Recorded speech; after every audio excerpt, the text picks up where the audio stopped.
so very good morning to the friends on the large island called Africa, and to good afternoon to the smaller island called Asia.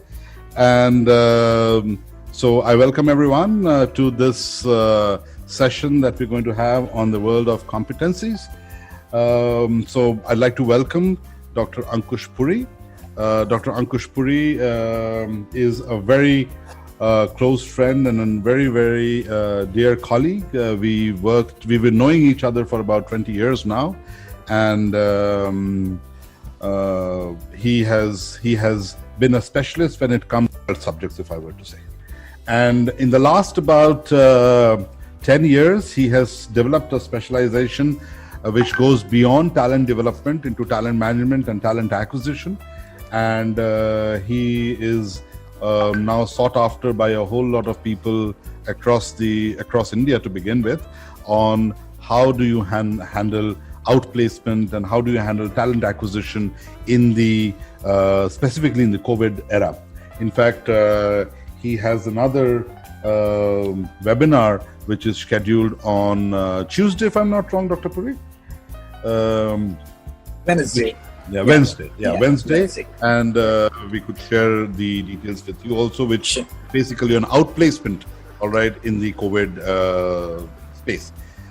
He's a specialist in competency and all those things which make people competent on competencies.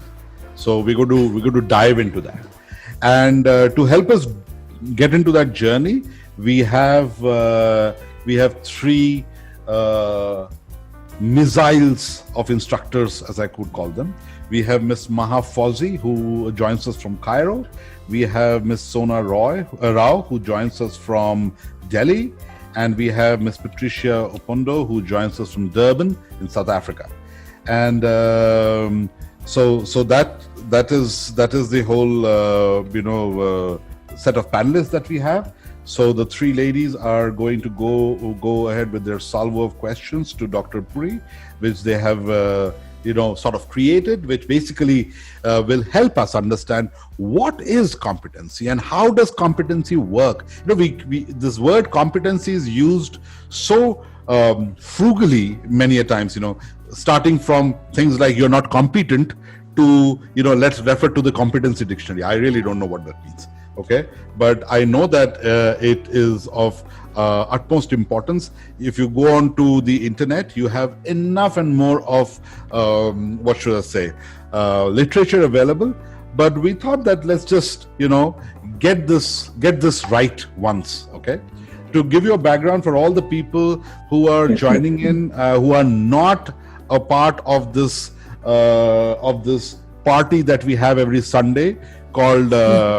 Develop Content That Delivers. That's a course that we all are a part of, which is about instructional design and content writing from the perspective of how do you go ahead and do that when you deal with clients, whether internal or external. Okay, so that's the course. And this course we started, I think we started it in beginning June, if I'm not wrong. And we were supposed to get over on September 20th, but it seems we are going to take another about 2 weeks to get over. But hey, you can please get in touch with all of our colleagues who are there on that course. They are all aces when it comes to creating content now, and they can take up the most difficult clients. If you think you're difficult, you don't know how they can manage you. The focus of the course essentially has been, how do you go ahead and find out performance issues and challenges and pick up, content development and instructional design for more to do with vocational areas. Not that it cannot apply everywhere else, but that has been the focus that we've kept. But in this entire thing, we went through entire set of stuff like we went through analysis, and I think we spent a lot of time on analysis and assessment and analysis. We've gone through design, we've gone through how to develop objectives, we've gone through various theories of learning design and learning philosophy as such.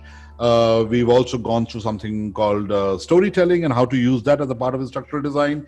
We've now we thought that, why not go ahead and do a session on competency and let that be a sort of a collateral damage to our head when we are anyways, getting into all of this. So for all of our friends who are invitees of our, friends, or if I've invited you separately, welcome to you once again.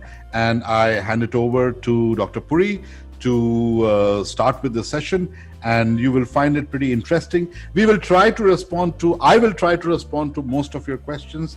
If I can't, I can assure you we will get the responses and we will send it across to all the people who have registered. And we will also, sort of edit this recording of this webinar, and we will make it available on YouTube, and we'll send it across to all the people who have registered or whom we have invited. Please go ahead and share it with everyone. So for all of you guys, there is Dr. Puri. Thank you very much. Dr. Puri, all yours. Thank you so much, Paco. Thanks a lot. And at the outset, I must compliment your team. I must compliment you for the fantastic work being done.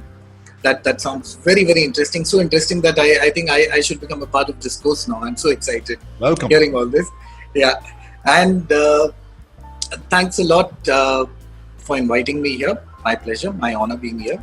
Okay, I hope I'm able to add value, to the entire group of guests on this webinar right now.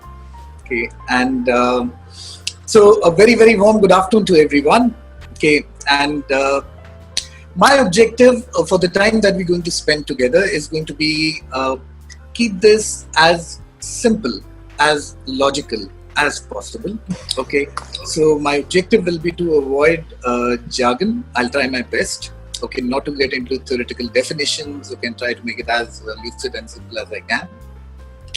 For the ladies who are going to fire salvos, you please feel free to stop me after you've got your answer. If I'm extending beyond that, you can say, all right, we've got our answer. Thank you so much. So that's going to be a signal to me to stop, right? Okay, so you've got the license to stop me. And what I've also got from Paco is the license to ask questions, okay?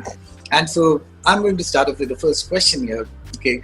And do I pick and choose? So will it be Sona, Maha, Patricia? Okay, I leave the choice to you. All three of you can respond to that. Okay, but the objective of this question is just to stoke up the discussion. So like Paco said, no rights or wrongs, there are no judgments here. Okay, just to start off the discussions. Okay, so just help me understand, okay, as of today, while we are here, okay, what do you decipher out of, this term called competency? What do we decipher out of it? Well, the ability to achieve certain tasks. Okay. All right. Right, Patricia. Thank you. Maha, Sona, would you like to give it a shot? The knowledge, it's the knowledge and the skills put together that to be able to perform a task effectively and be successful doing it. Fantastic. And I would also like to add here that it is something that you would require to be able to do a job, to be hired for a job. So, like, you have to be competent enough means that you have the skills, the knowledge, as well as the belief that you can do it. Sure. Thanks a lot, Sona. Very, very interesting. And I promise you this is not going to be the last question that I have. Okay, but thanks for responding to that. Okay, so there are people who are also saying that, it's able to deliver a task and do something successfully and efficiently. This comes from Lana, who's also from South Africa. We've got Nidhi, who's from India itself. And, all right. And suddenly everyone has started responding. So we've got Manoj saying that knowledge, skills, and process abilities as per PCMM. Pankaj from India says, and so a whole lot of So, all right. For all those who are attending, I will pick up a couple of responses and share. All right. Obviously, sure. All right. Thanks, Paco. Thanks for the support. Okay, so let's just begin this journey understanding that the moment we talk about competency, and as we said, the ability to perform a task. Okay, we brought in words like knowledge, skill. Okay, Now, I'm just going to possibly throw some light on what is it that makes it, if you're talking about knowledge, skill, ability to perform a task, okay, why is there this cloud around competencies and the world of competencies, saying that it's not that easy? Okay, why isn't it so simple? Okay, see, let's what I'm going to refer to right now is possibly one of the most classic model, okay, and one of the most spoken about model, okay, and I'm going to request all of you all to visualize, okay, an iceberg, okay. I think all of us are very familiar with that, okay. So I'm just going to request all of you all to just visualize an iceberg right now, okay. All of us know what the iceberg theory says, or what it says, and so the tip of the iceberg and possibly what's beneath. Okay. Now, when you visualize this, just think of the knowledge and the skills as the visible tip above the surface of the water, right? And possibly what lies underneath is going to be motives, what drives an individual, okay, traits, why and how do we behave in a certain way, right? Self-image of the individual, a person's sense of identity and worth, okay, and then the social role, which is going to be attitudes and values projected to others, right? Now, if you're visualizing this, what I'm also saying is, above the water surface, what you have is your knowledge, your skills, anything that's visible to people. But what lies beneath is possibly the drivers, the belief systems, the individual's belief systems, why an individual may behave in a particular way, right? Now, just imagine a person where we say, so two people, okay, possibly, equipped in the same manner. So they've got access to similar knowledge. They've gained exactly the same amount of knowledge. Okay, you make them stand in front of an audience. Okay, possibly one is able to speak about it, articulate it very well, share it in a manner that the audience understands, and you have the other one who is very reluctant to do it, not able to do it, okay. And what possibly do you think would be the difference between the two people here? They've got access to the same knowledge. You've checked them on knowledge and so it's fantastic, okay. Both of them the same score, exactly the same score, okay. What makes one very comfortable in front of people and possibly the other one not able to do it at all, not able to articulate it well? What do you think could be the reason for that? Just a reflection over it. You need not answer it. Okay. Now, obviously, what you? Yeah, sorry, I heard a response. Please go ahead. Yeah, it could be confidence to speak in public, right? To be able to communicate. Yeah, absolutely, Patricia. So what you're saying is it could be the confidence to speak in public, right? Or the ability to communicate. Now, I'm just going to add another layer of complexity there. Okay, let's say when I speak to both of them one-on-one, okay, the ability to communicate is again the same, right? So they've got a very good diction, they've got a good vocab, okay, they're well read, both of them, right? And both of them are pretty logical, even in terms of the way they put across things. Equal there again. So that leaves us with, I'm sticking to your response. Okay, so that leaves us, if I've moved out the ability to communicate, okay, then that leaves us with something known as confidence, right? So possibly what's varying between the two is confidence. Now, one person confident, the other one not so confident. Okay, where do you think this comes from? So I'm talking about maybe in terms of the knowledge, they're absolutely the same. In terms of the communication, like I said, one-on-one, they're absolutely the same. Okay, but what's varying over here is confidence. Now, what could have altered that for one of them? Possibly early experiences, possibly self-image. Okay, right? Yeah. Okay. Now, think of all those life experiences that a person has gathered. Okay, and that's impacted the person. Okay, so one of them impacted and possibly the other one impacted in a positive manner. Okay, so reflects in a positive confidence for one and maybe in a negative confidence for the other one. Okay, so what we're trying to understand over here is something that lies beneath the water surface, okay, as a part of that iceberg, okay. You are talking about things like values, beliefs, self-image, traits, okay. Now, these are the factors which are possibly altering everything. Had it been only knowledge and skills, our life would have been very simple as HR professionals, because it's so easy to measure, right? You can get some tangible measures around knowledge, you get some tangible measures around skills, okay. But the complexity comes in with these hidden areas which are beneath the surface, right? So when we talk about competencies, what we are actually talking about is, you may have the right knowledge and skills, but what you need to have also is the right traits to apply those knowledge and skills for the organization or for your role. Right? That's what's making it a little bit more challenging. Okay.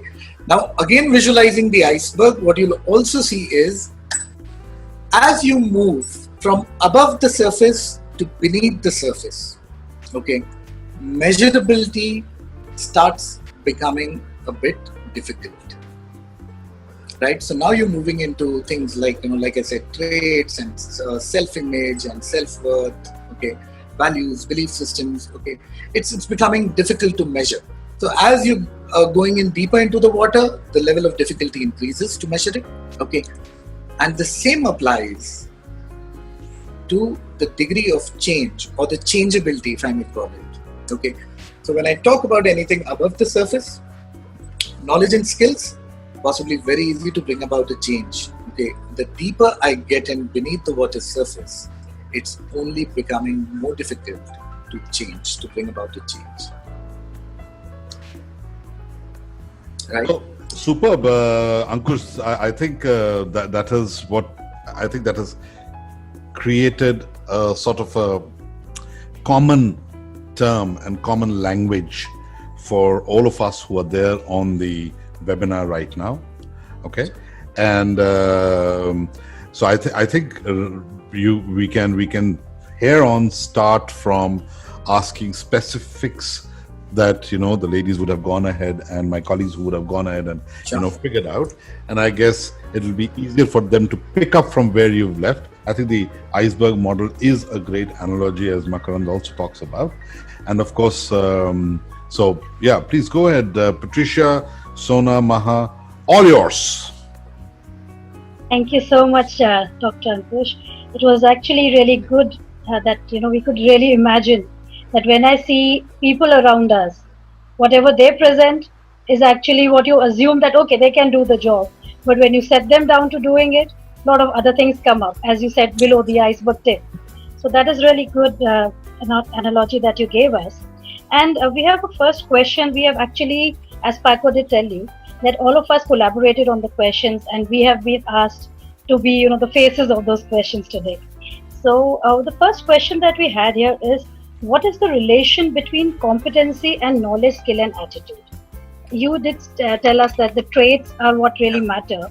How do these KSA also, sort of bring about the competence?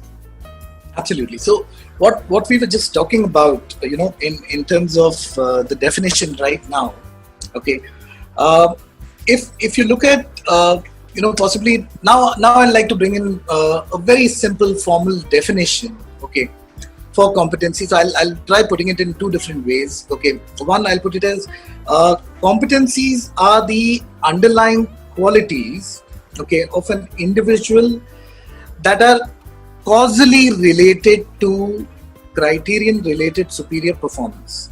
Okay, so I'm just going to explain this step by step, because I promised you I'm going to keep away from jargon. Okay, what I'm saying is what we spoke about in the iceberg. Okay, so it's very clearly we are talking about underlying qualities of an individual, okay, that are causally related to, okay, superior performance, right? So there's a cause and effect to it, okay.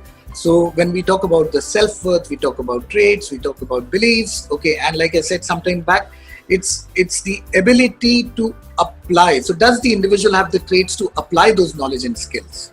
Okay. So when I talk about knowledge and skills, it's a smaller component. Okay. It's a part of a competency, right? So it's a component of a competency, but competency is just not made up of only that. Okay, possibly what will also add to this is going to be the ability, right? So I'll say knowledge, skill, ability, and individual attributes. Okay, so when these put together, okay, contribute to the enhanced employee performance. Okay, and that's where I had also used a term called criterion related superior performance, because it's defined. What is that superior performance? Okay, so that's what we're talking about over here. So like we said earlier, and I'm just going to kind of bring it together now. So competencies are nothing but a combination of observable and measurable knowledge, skills, abilities, and personal attributes. Okay. Now the two words that we've brought in over here, okay, and are very important to us are observable and measurable. Okay, which means what we are trying to do is we're trying to look at the play or the application of these knowledge and skills basis individual traits, okay, but in the form of something that's observable and measurable. So it needs to be seen, right? And that's where possibly the world of competencies comes in, because anything and everything that we talk about in the world of competencies has to be defined in terms of visible behaviors. So behaviors that can be seen and that can be measured. So thank you for that answer. And that brings us to the next question that has been asked is, how can competency be measured? So you've already brought it out. So we need some more answers there, please. Sure. So, okay, let me just throw some light on this. So when now, for example, I'm talking about let's say as a part of selling skills, right? You sometimes use things like okay, so what does a good or what does an expert at sales really need? Okay, and possibly one of the competencies that you might talk over here is going to be something like influencing skills. Okay, now when you say influencing skills and you're going to say is a person really good at this? So how do we measure that? Okay, and here is where I'm also going to use some strong statements. Okay, so I may be guilty of sounding like a rightist here in this forum. Okay, but so be it, right? That's how I think things are, because majority of the organizations you'll see them hiring will happen on the basis of knowledge. Okay, so majority of the hiring will happen on the basis of knowledge. It's all verbal interactions and possibly leaving a lot to a recruiter. So what is written in the CV, what do you see during an interview? Okay, but firing generally happens only on the basis of behavior, right? So you hold a person accountable for wrong behavior displayed or wrong behavior shown during executing a job. Okay, now that's where the entire question of competencies once again come in, that if you're firing on the basis of behaviors, the hiring should also be on the basis of behaviors. Okay, but a behavior like influencing skill, how do I see it? Okay, now that's the question. So how do I see it? Okay, and that's where the idea is. So either what you're going to do is put that person into a situation, okay, where you want to see, is the person displaying behaviors that amount to influencing somebody, right? Is the person actually displaying those behaviors? That's one way. So you put him into a situation, all right, and you're going to observe the behavior, okay, and possibly some kind of measurements around it. We'll come to that later, I'm sure, as we speak about it. Okay, but that's one way. Or the other way is, if situation or circumstances do not permit you to actually put that person into a situation where he can display behaviors resulting in influencing skills, what you're going to do is possibly try and explore, okay, past situations where a person has been into a situation where he had to display influencing skills. Okay, and then you want the person to elaborate on what did he or she do in that particular situation. then what you're trying to capture is the behaviors there. Okay. Now, this technique, maybe, you know, I'll also call it as, you know, what all of us know it popularly as, BEI, absolutely right. So popularly what we call it is BEI. Okay. And what you're actually resting your logic on is past performance is the best predictor of future performance. Right? So that's what you're trying to do. But the basis here, everything is around behaviors. Okay, so your objective is to make it as measurable as possible. Okay. This also leads us into a very, very complex world of measurement of these behaviors. Okay, and that's where I'll just add another dimension to the definition of a competency. So any competency, when it's defined, okay, will also be accompanied by a set of behavioral indicators, right? So it's talking about a set of behaviors which defines once again the proficiency level of that particular competency for that individual, which means I'll just elaborate on that. So very simple thing. So if I'm talking about somebody who's beginning his sales career, and I want to see, you know, where the guy is a novice. Okay, he's starting off right now. He's starting off. So I don't expect the guy to be an expert. I'm looking out for some basic competencies right now. Okay, but since the person is going to be a part of the sales team, I also want to understand where is the person on influencing skills. Okay, I might be very open to help the person develop this competency. So today, even if he's able to listen properly, he's able to pay attention to what somebody else says, I say fine, fair enough on listening skills. Okay, persuasion skills help somebody see the benefits. Okay, in terms of his or her work area, the person may not be an expert today. So I say, all right, this particular area, I'm fine even if the person is not an expert. He's a beginner somewhere. Okay, but then my behavioral indicators, okay, for each of those categories need to define that. Okay, so the behavior for a beginner is defined separately. The behavior for an expert is defined separately. Mm-hmm. Okay, and there's a gradient that we see in these set of behaviors for each category.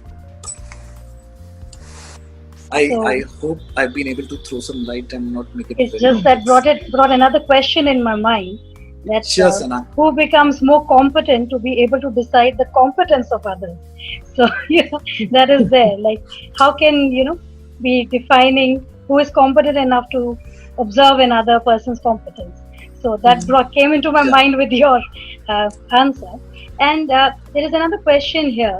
It's being asked that influencing skill should be the competency of a salesman. So it's all about selling skill. So you cannot be checking for that beneath the surface. It needs to be on the tip of the iceberg. So how do we go about, deciding what would be on the tip, what would be on the below the surface? So it's becoming a gray area for everything. All right. Now, two questions that you've brought up, Sona. I'll answer the latter first, okay, and then move to the other area because here we'll have a connect. Okay. A very pertinent question, okay, with respect to influencing skills. But again, what I'll request you to is, move into a hypothetical situation, right? So once again, a hypothetical character in front of us. So when I say influencing skills, possibly if I break it down into behaviors, and right now what come to my mind is, one, while I'm saying the person really needs to listen to the customer very well and understand what the customer is trying to say, because only then you'll be able to think of possibly the benefits that your product or service could have, for that customer. Okay, so one is the listening part. Second is possibly a very quick virtual mapping in my mind in terms of, what is it my product and service has, what are the needs of this individual, am I able to see a virtual map in my mind? Okay, the third could be when I help the customer see the benefit or the application of my product and service, or possibly frame the right questions. Okay, so ask the right questions, put across the right questions to the person. Now, I might be talking about an individual who conceptually is able to do this very well. Okay, able to do this very well, right? But once again, I repeat, hypothetical situation. Now think of an individual who's very good at putting all this in his mind very nicely. Okay, so he's put it quickly. He can frame the right question in his mind. Okay, but when it comes to sitting in front of his customer, possibly somebody who's been in the business for 10 years, 15 years, and this person is a novice, right?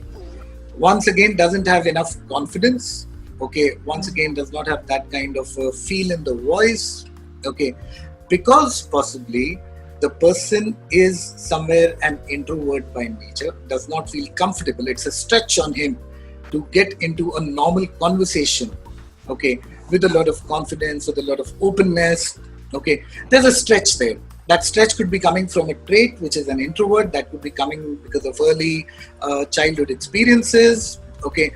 The personality is not open enough, and there you have. So you're once again going from the tip of the iceberg to beneath the iceberg, because it's the application of whatever the person has. Okay, so I hope I've been able to answer that to a reasonable satisfaction level.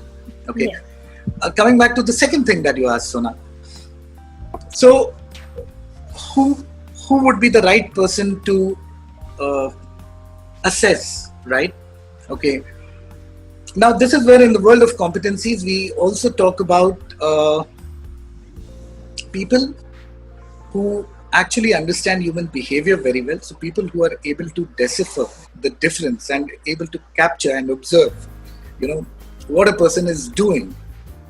Okay. So here is where we talk about, either you might talk about the best is, people coming in from behavioral psychology background, okay, people who are experts at that, so they are already attuned to it, they are already equipped to observe behaviors and possibly classify behaviors and record behaviors in the right manner, okay. Or that is where we also bring in the world of assessors who need to be trained to a satisfactory level, or who need to be accredited, okay, to do justice to this observation, recording, classification and evaluation of behaviors.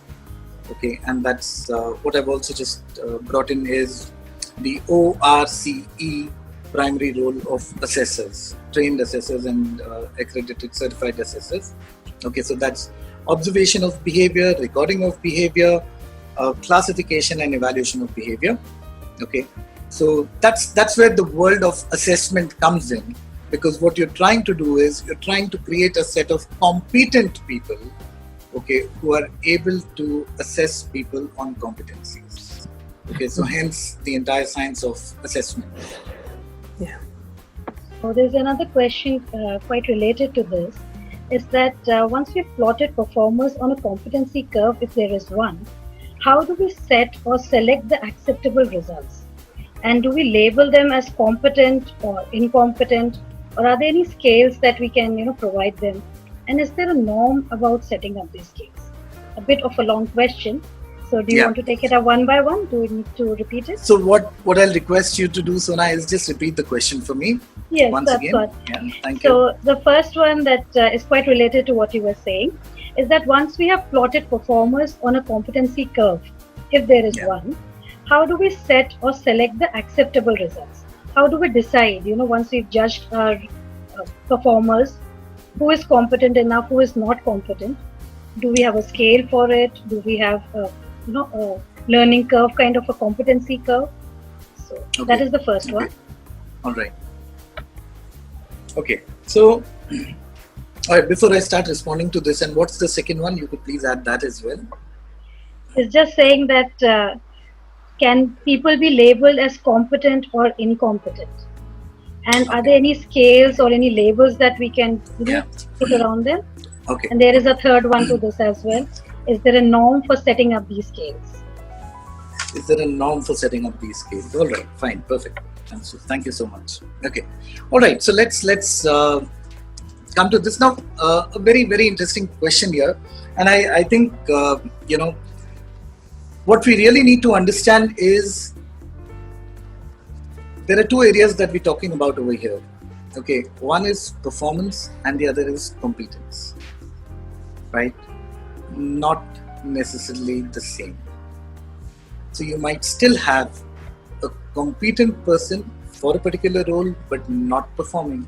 Okay, you might still have a performer but not competent for the role. Okay, so we're talking about two different axes over here. Okay, and that's where possibly if we are familiar with the 9 grid, okay, that's where it fits in, because what you try and do is, when you're talking about assessing your talent within the organization, Okay, you would possibly want a complete picture. So what you also want is you want an assessment around their performance, which could, the data points could be internal, coming in from the organization, designed around various parameters of performance, the way the organization defines it. Okay, and the other assessment could be around the potential of the potential of the individual. Okay, which is now on the basis of the competencies required to execute that particular role. Right, so you're talking about two different areas. Okay, and generally that's what a 9 grade does. So it helps you assess people on these two axes. Okay, putting them into the 9 boxes. Okay, so you want to be sure of where do you see your talent. Okay, so a performer but not very high on potential, a person who's very high on potential but not performing currently. So you've got your talent objectives emerging very clearly out of that. Okay. The other part of the question that you spoke about, see, when it comes to these labels, actually what we're talking about is categories that we create. Okay, and something that I was talking about earlier, where I said that behavioral indicators for a particular competency. Okay, now when we talk about a competency, please also understand it's not only for the current role, it's also generally applied for future roles, because when you're trying to assess potential within the organization. Okay, so again, depends on what are the competencies that you're trying to map people on. Okay, competencies of the current role or competencies of the future role. Okay, for the individual. Now generally what is done is the behavioral indicators, okay, are so worked out, right, where you try and create categories, okay, which are dependent on the proficiency level that the individual shows for a particular competency. So if the individual displays a set of behaviors which are possibly just enough to have, okay, you might say a beginner for this competency, right? So you create a gradient saying that, okay, the beginner will, for the same competency, okay, the beginner will show this kind of a behavior, right?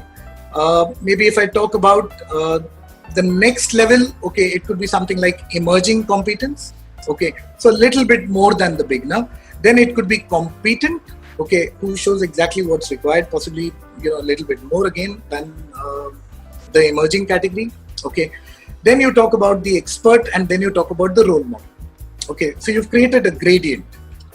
Okay, now in this gradient, what could vary is either the number of times the person shows the behavior, so the frequency of the behavior could vary, or there could be some more additional elements, okay, in that particular behavior. Now what's also generally done is, very often we use a technique or a term called bars, which is nothing but behaviorally anchored rating scales, okay, which is used over here, right, to create this gradient. Okay, so when I'm talking about behaviorally anchored rating scales, it could be applied to every single competency. It only defines what's the kind of a gradient that you look at. Okay, so maybe I'll just think of an example, and I'll. So, Dr. Okay. Puri, let me just add something for all the people who are there in the group.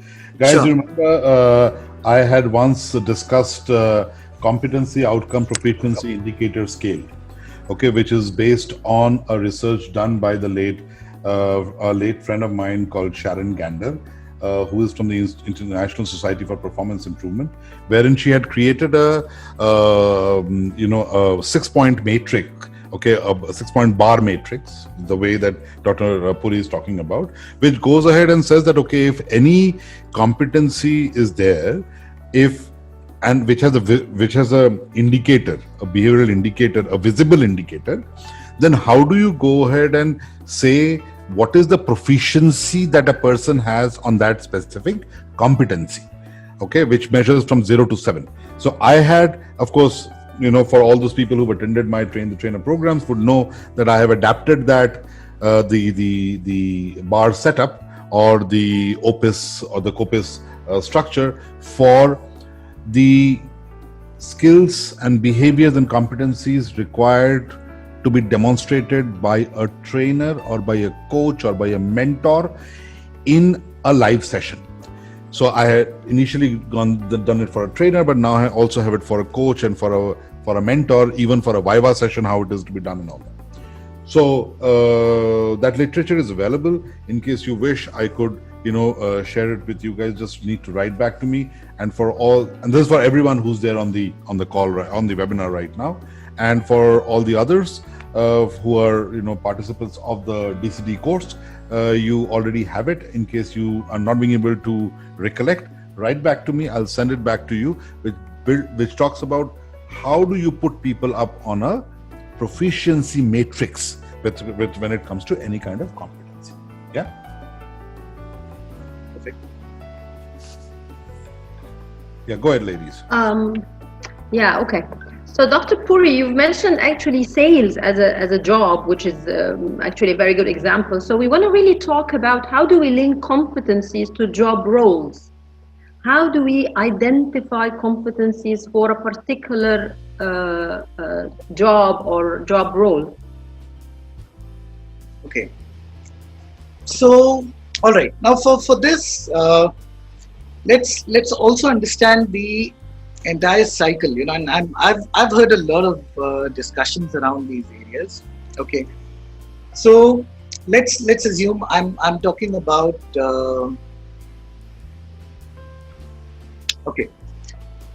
Let's assume I'm talking about an organization coming into existence for the very first time, right? Ideally speaking, okay, how should a particular job role be coming out of this structure of an organization when it's being carved out for the very first time? Okay, let's just give it a thought. So there's an organization, okay, coming into existence for the very first time, and how does the job role come into being actually? How does it happen? So where does it all start off from? Okay, and please permit me, because I'm going to just link up competency at every level of the organization. Okay, so when you think of an organization coming into existence for the first time, I'm sure the organization, like all of us know, comes in with a vision, comes in with a goal. Okay, very clear on the strategic direction that an organization is taking.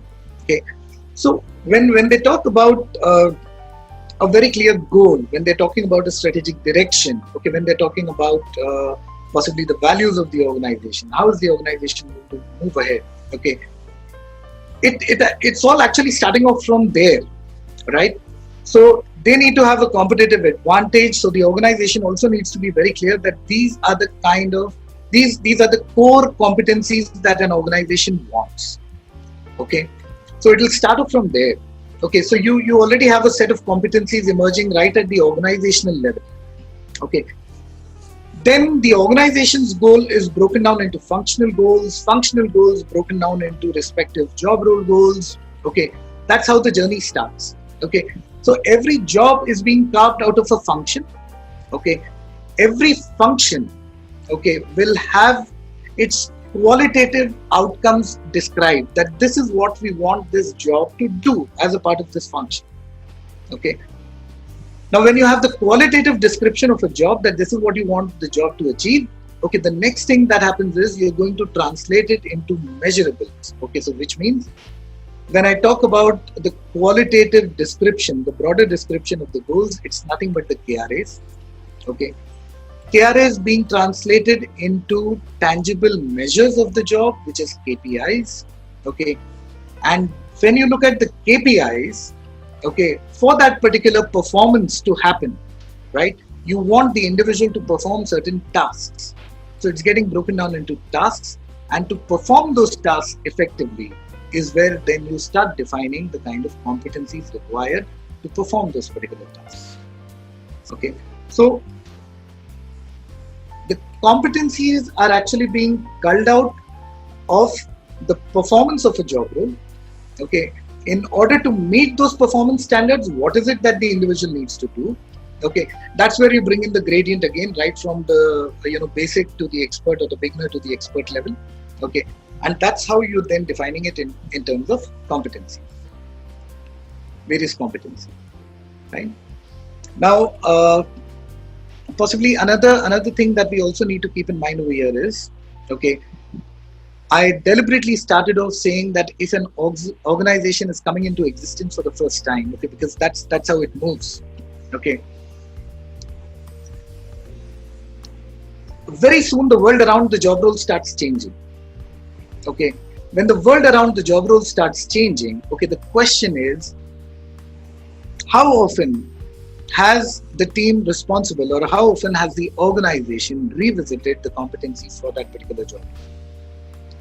Okay, because you're actually working on the job description, okay, you're working on a JD, you're keeping in mind what is this role expected to do. It could be again divided in terms of technical skills, it could be functional skills, it could be behavioral skills, right? So you're also talking about the three kinds of competencies here: technical competencies, functional competencies, behavioral competencies. Okay, it's also keeping in mind not only a task that a person is performing, but also the environment in which the person is performing that task. Okay, so the degree of interaction with the internal stakeholders, the degree of interaction with the external stakeholders, the complexity involved over there. Okay, now that it's all that coming into the definition of performance for that particular role, and then that is being translated into tasks and being translated into competencies. Okay, what typically happens with organizations is the job role keeps changing very fast. Okay, but possibly the competencies are not changing that fast. Okay, now that's also where the disconnect starts. Okay, or something. The way competencies should be defined, like we were talking about, it's a scientific process. Okay, so there's a lot of effort required in that.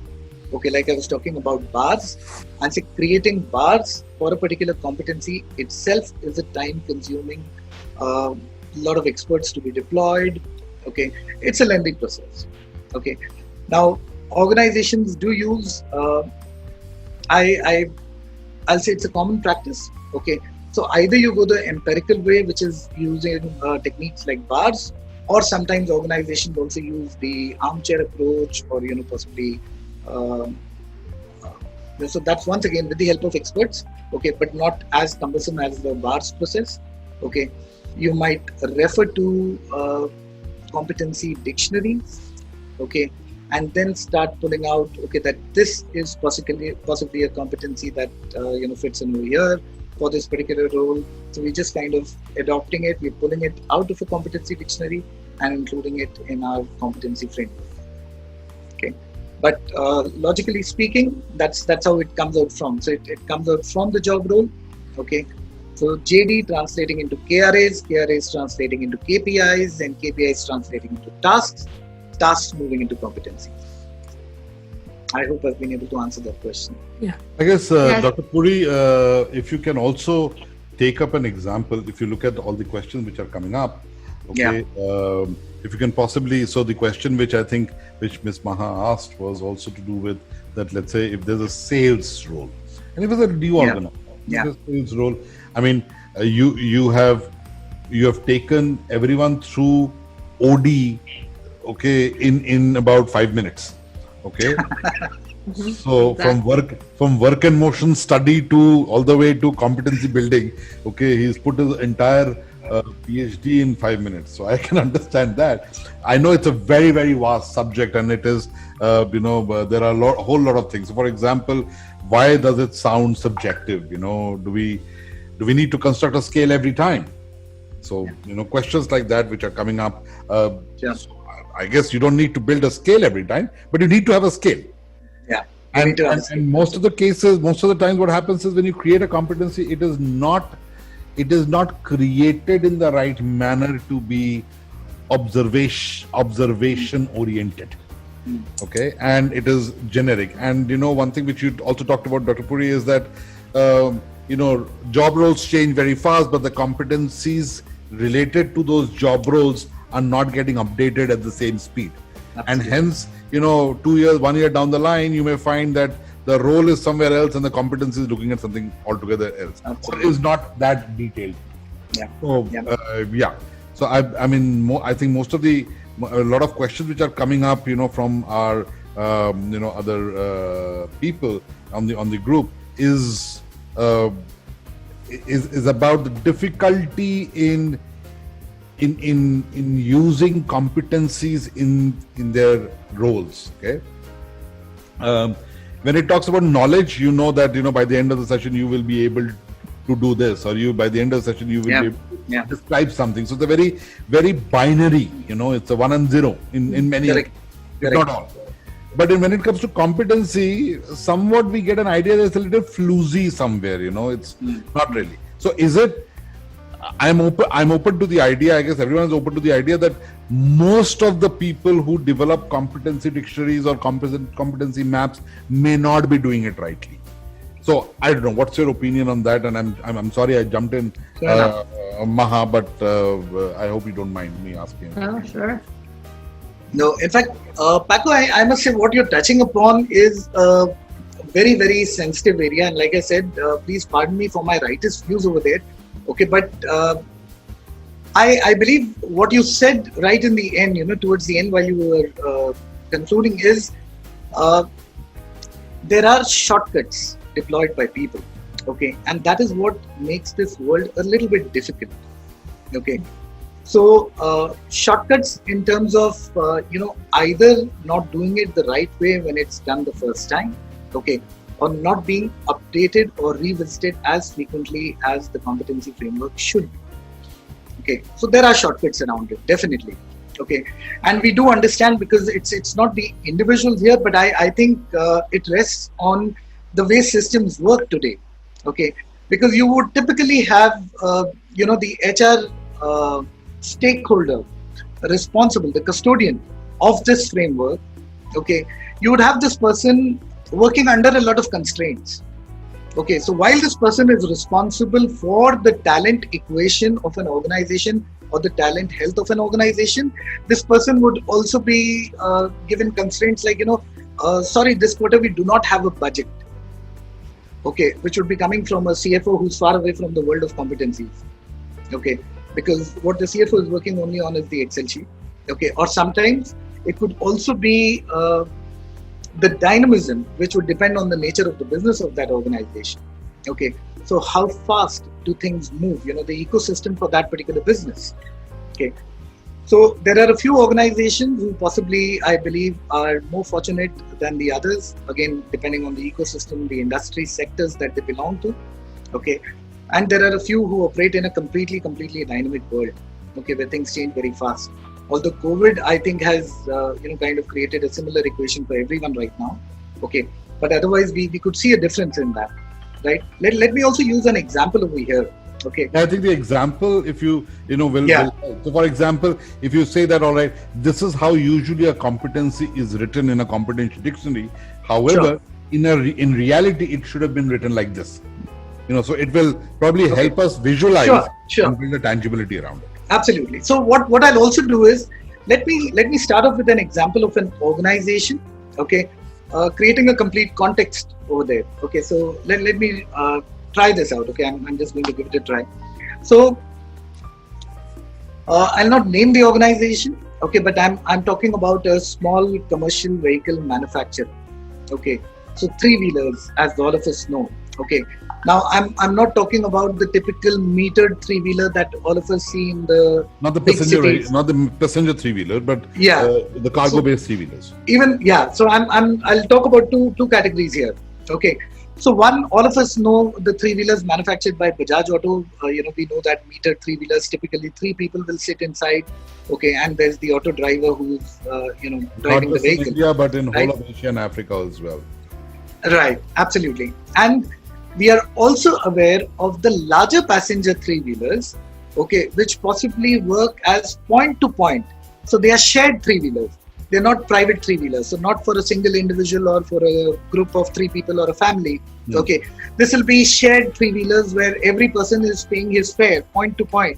Okay, sits in the vehicle. Then the next moment there could be 5 other people coming into that 3-wheeler. Okay, and typically, if you saw the way, of course, India has been growing, but we've also been seeing these satellite townships around major cities. Okay, so there was a high demand for these point-to-point traveling. Okay, and this particular organization that I'm talking about, okay, entered this space, and they said rather than competing with the leader who is very, very well entrenched and well established in the city markets, okay, where they have these metered auto rickshaws happening or private auto rickshaws, okay, they said let's only focus on the point-to-point transportation of people, okay, and it's going to be a shared auto, right? So they were into that business, okay. Now that business started doing very well. Possibly they were the only ones over there, okay, selling vehicles through their dealer channel network all across the country. Because this started happening, their vehicles were accepted very well. Okay, so rather than 3 people in that 3-wheeler, a bigger 3-wheeler of course, okay, but you had auto drivers actually taking up something like 15 people in a 3-wheeler at the same time, sometimes even 18 people. So that increases the income of an auto driver. Okay, and he's going to do multiple rides in a day, right? Every trip, if he's getting 15 people, rather than 10 rupees per person or 30 rupees for 3 people, now it becomes 10 times the income. Okay, so you can imagine what's happening to his income. Okay, so obviously I'm saying the vehicle was very well accepted. Okay, there was more and more demand being generated because any unemployed youth, all that the person had to do was get hold of a 3-wheeler like this. Okay, he could get a bank finance the 3-wheeler. So he's putting in 25,000 or 30,000 from his pocket and he can get a 3-wheeler and he starts earning right from day one. So fantastic youth employability model. Okay, and there was a pull in the market, a huge pull. Okay, so these guys were selling, okay, to an extent where I'm talking about even in the current day scenario, they charged a premium on their product. So which means if the product was priced at 1,30,000 rupees, okay, a customer walked into a dealer showroom saying that, listen, I am willing to pay 40,000 extra, 50,000 extra, you give me the vehicle today. Okay, so the dealers have a great margin over there. Okay, so all that the dealers need to do is keep stock with themselves. Okay, so the dealers started paying cash to the company saying that we are willing to pay in advance, give us your products. Okay, so the company becomes cash rich. Okay, products are being sold on demand, so there's no inventory being held anywhere. Okay, so you can imagine the cash flow of the organization as well. Okay, now here this organization started saying that, okay, if this is what we are selling today, okay, but it's a dangerous field to be in because we are selling diesel vehicles. Okay, very soon the government may clamp up on the use of diesel and say that pollution norms are getting impacted. So this business is not going to run for long like this. Okay, so there will be CNG coming in, there'll be LPG coming in, government norms will change. Okay, then what do we do? Okay, so then they said, okay, let's look at what do we have. Okay, so we've got technology, we've got a plant, we've got manufacturing capacity. Okay, using the same plant, using everything the same chassis of the product, the same engine of the product.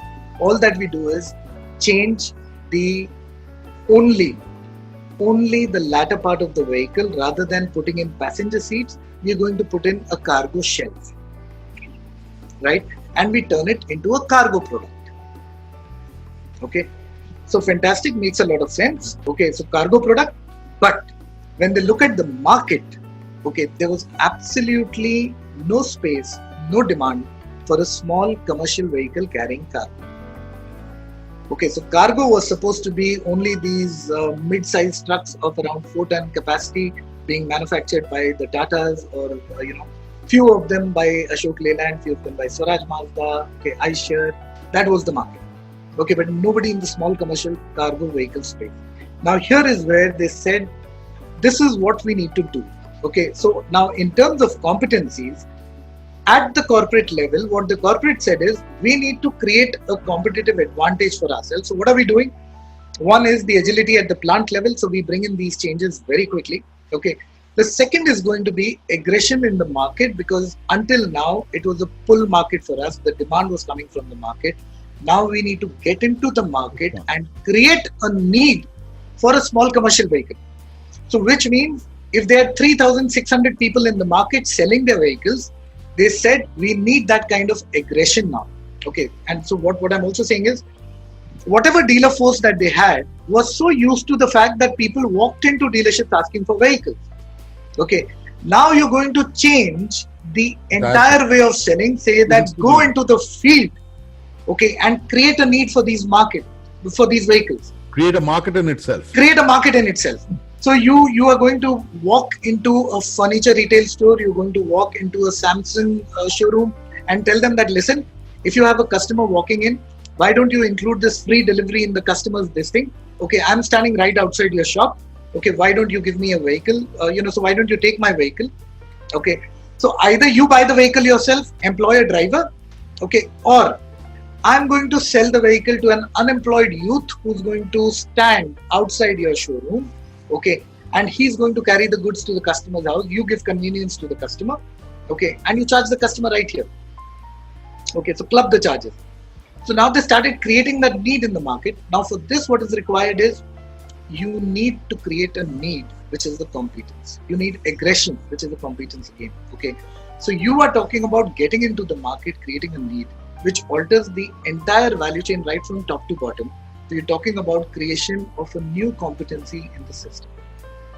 But you're basically wanting to include a different form of aggression, okay? Absolutely. And here, just for everyone else, aggression out here is not in form of how we see aggressiveness and Absolutely. passiveness and assertiveness in communication. Here, aggressiveness is in terms of the gusto that you have to go out in the market Absolutely. and create a market rather than twiddling your thumbs and expecting people to come and buy from you. So just keep that in mind. It is not the same, yeah? Absolutely. Thanks, Patrick. Right. Okay. So you can understand right from the top to the bottom, including the dealers, dealer owners to the dealership team. Okay.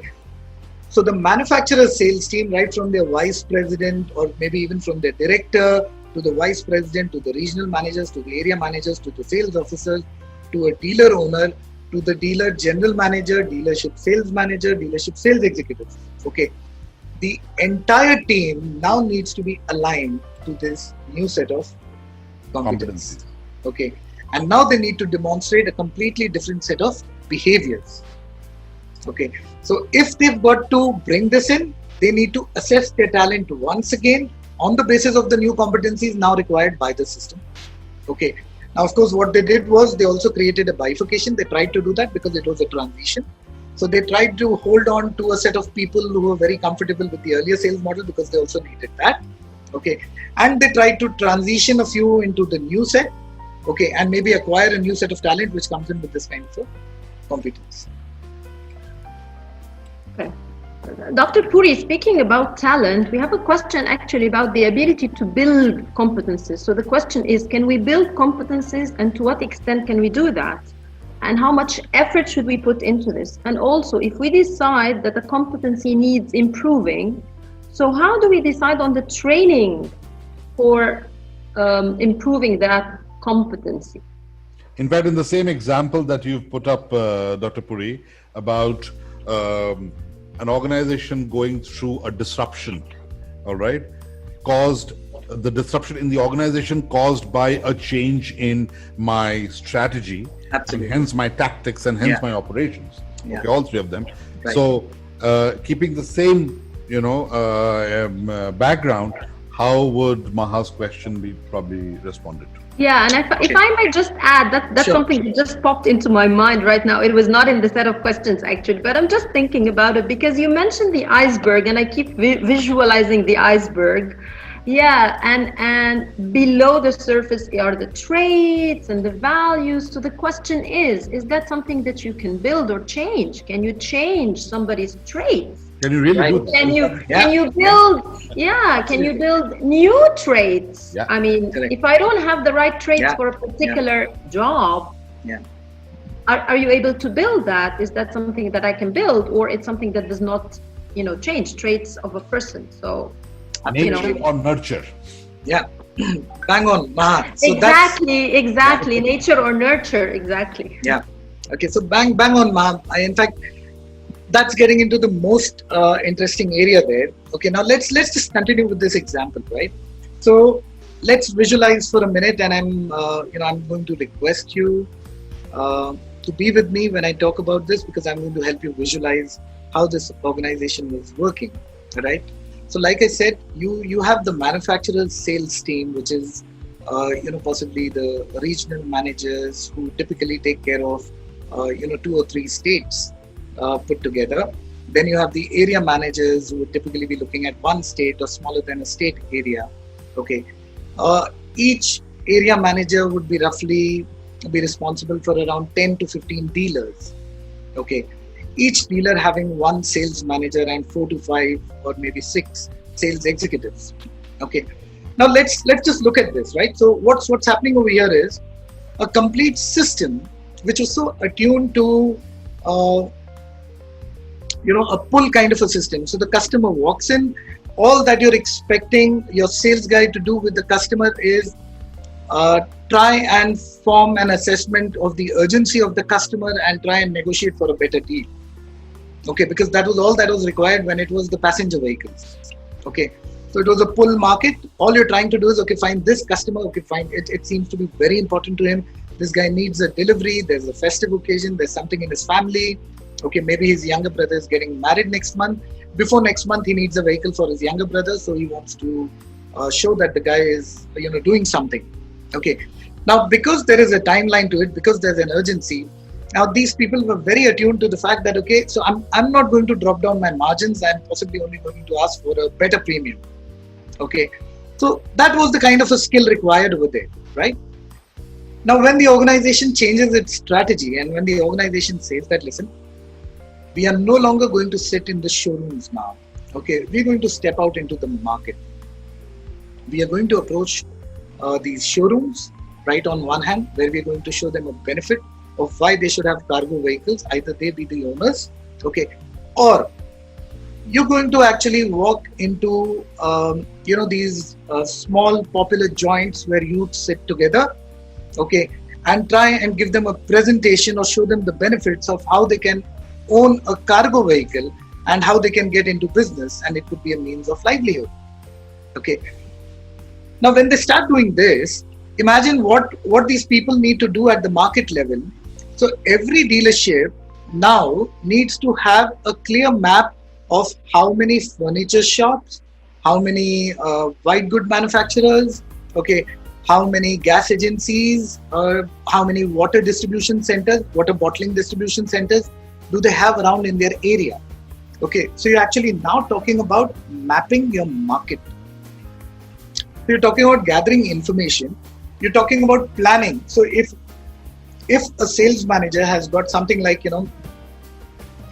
let's say 15 water distribution agencies, okay, 10 gas cylinder distribution centers, okay, he's got around 25 white goods showrooms, okay.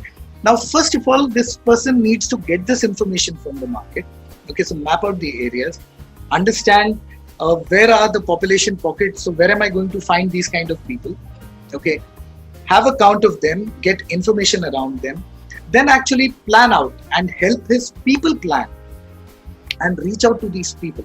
Okay, so he needs to have a plan around, okay, how many people will I reach out to?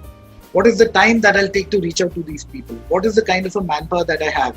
Okay, when my team goes in over there, what is the introduction? How do they open this conversation? How do they show benefit to a customer?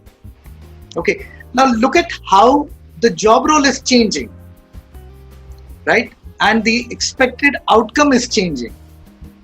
Okay, so it's actually getting translated into, maybe if I talk about a KRA, okay, the KRA of this job role now becomes, you've got to create a need for a cargo vehicle.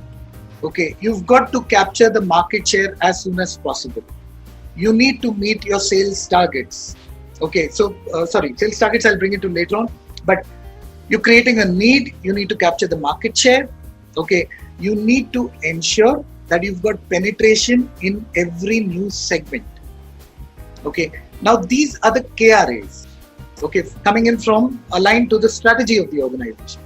When it gets translated into KPIs, okay, it would be something like maybe, sell at least, okay, so if the person is operating with a 5-member team, sell at least 10 vehicles, 10 cargo vehicles a month. Okay, so he's got a target now. Okay, 10 cargo vehicles to cargo customers, right? At least penetrate 2 new segments every month. Okay, so those two new segments would be coming in again as a part of the strategy. So it could be something like, gas cylinders, bottlers, egg suppliers. Okay, so again, it's resulting into a performance indicator for the individual. So it's very clearly defined. So one person here, one person here. Okay. Now, if I'm translating this into tasks for the individual, okay, it's again getting translated into something else. So if I need to penetrate a segment of, let's say, let me just take an example of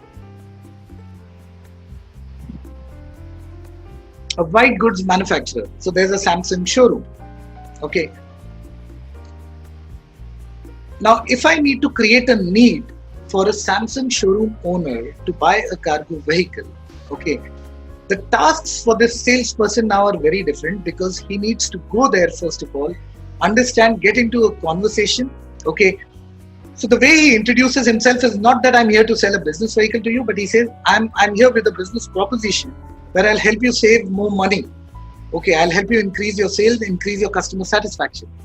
Okay. So you need to get a hook into the buyer's mind. Okay. Now the buyer, when he listens to that, okay, he says, if you've got a business proposition, I'm willing to hear. I'll give you 10 minutes, 15 minutes. Let me understand what's the business proposition.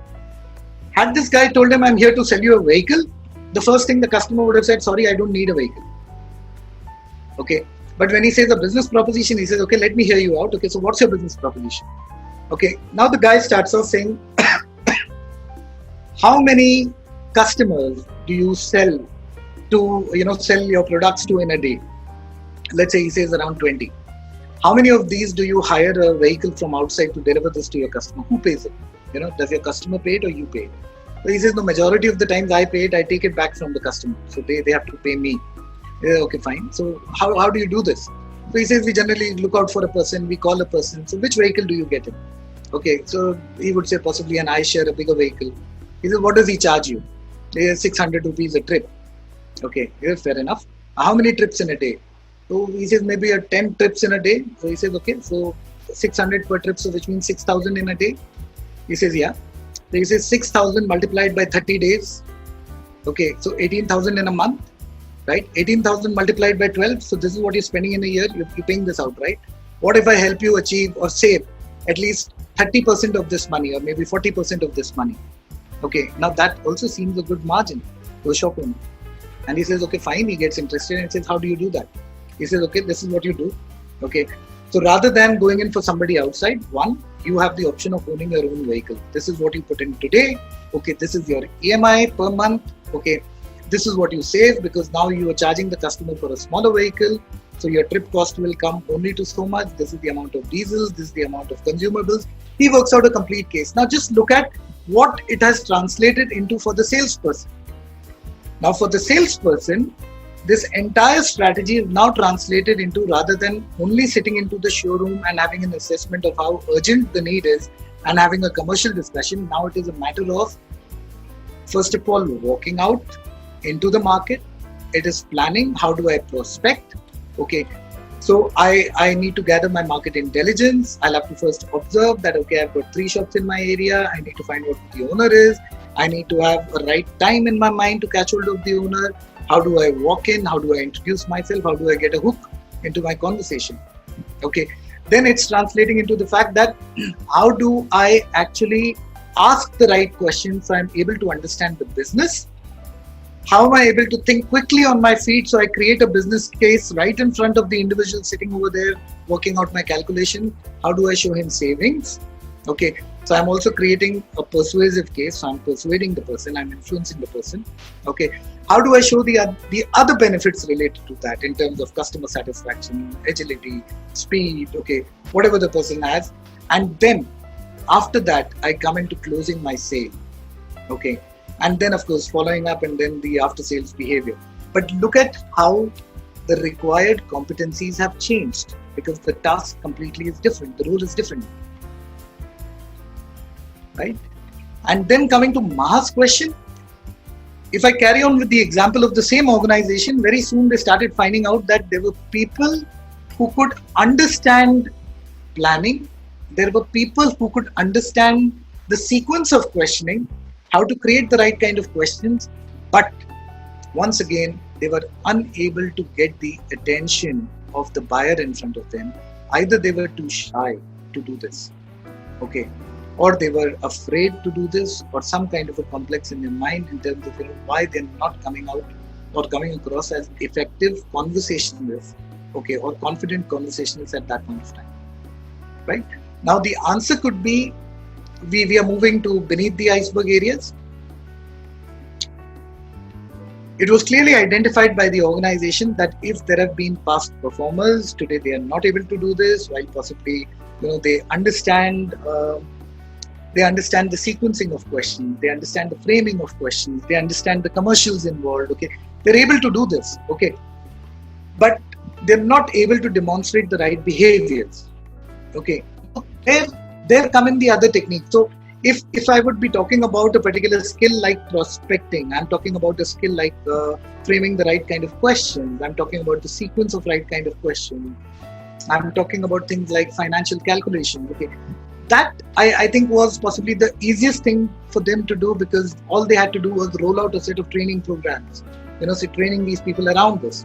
Okay, but the next level is when they find that these people walk out into the market, there's again a discrepancy in terms of how people are performing. Okay, so previous past performer not able to do well in these circumstances. Okay, then starts the journey of supporting the sales manager in terms of identifying what could be the root cause. Okay, then starts possibly how do you develop this area, how do you help the person develop this area.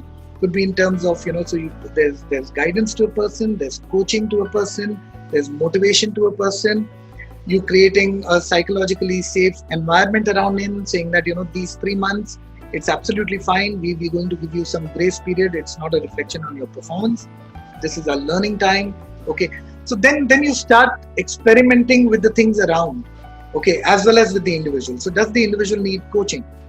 Okay, you're trying to address some areas which are deep down, right? That could again vary from individual to individual. So some areas, some people who could be coached, some people who yet could not be coached. Okay, and that's where comes in possibly a time when the organization then starts drawing lines depending on the circumstances or the business pressures. Okay, so where they say that okay, this is the time that we give you after this. Okay, then it's a reflection on your performance. Okay, or then they allow the people to move out if they're not feeling comfortable in the new circumstances, or they look out for redeployment internally in possibly a back-end role somewhere, because you still don't want to lose the knowledge and whatever the person had. Right? So have I been able to answer your question, Maha? Yes, Puri, thank you so much. I mean, the example you gave us actually made it very, very clear. So yeah, thank you.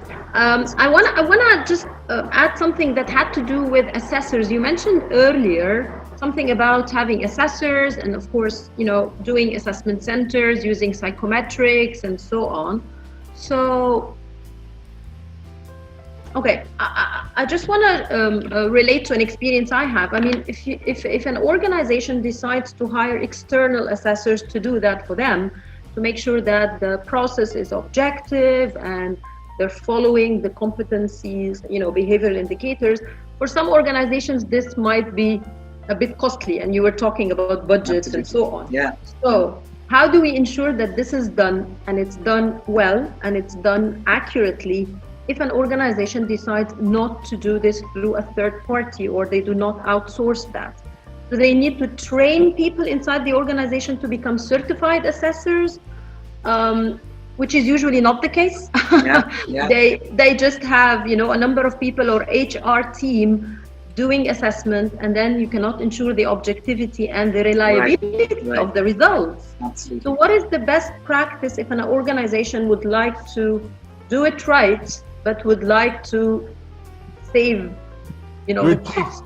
Yeah, the cost. absolutely. No, but I mean, save the cost of doing it, because yeah. Psychometrics actually, for some organizations, they cannot afford to do psychometric assessments. They cannot afford to have a third party doing assessment centers. And so what would you recommend in that case? Before Dr. Puri responds to that, Maha, I am reminded of simple adage that I use with my team, that you can only have 2 out of the following 3: good, fast, and cheap. Good, fast. What's the And second? cheap. And cheap. Good Okay. and cheap.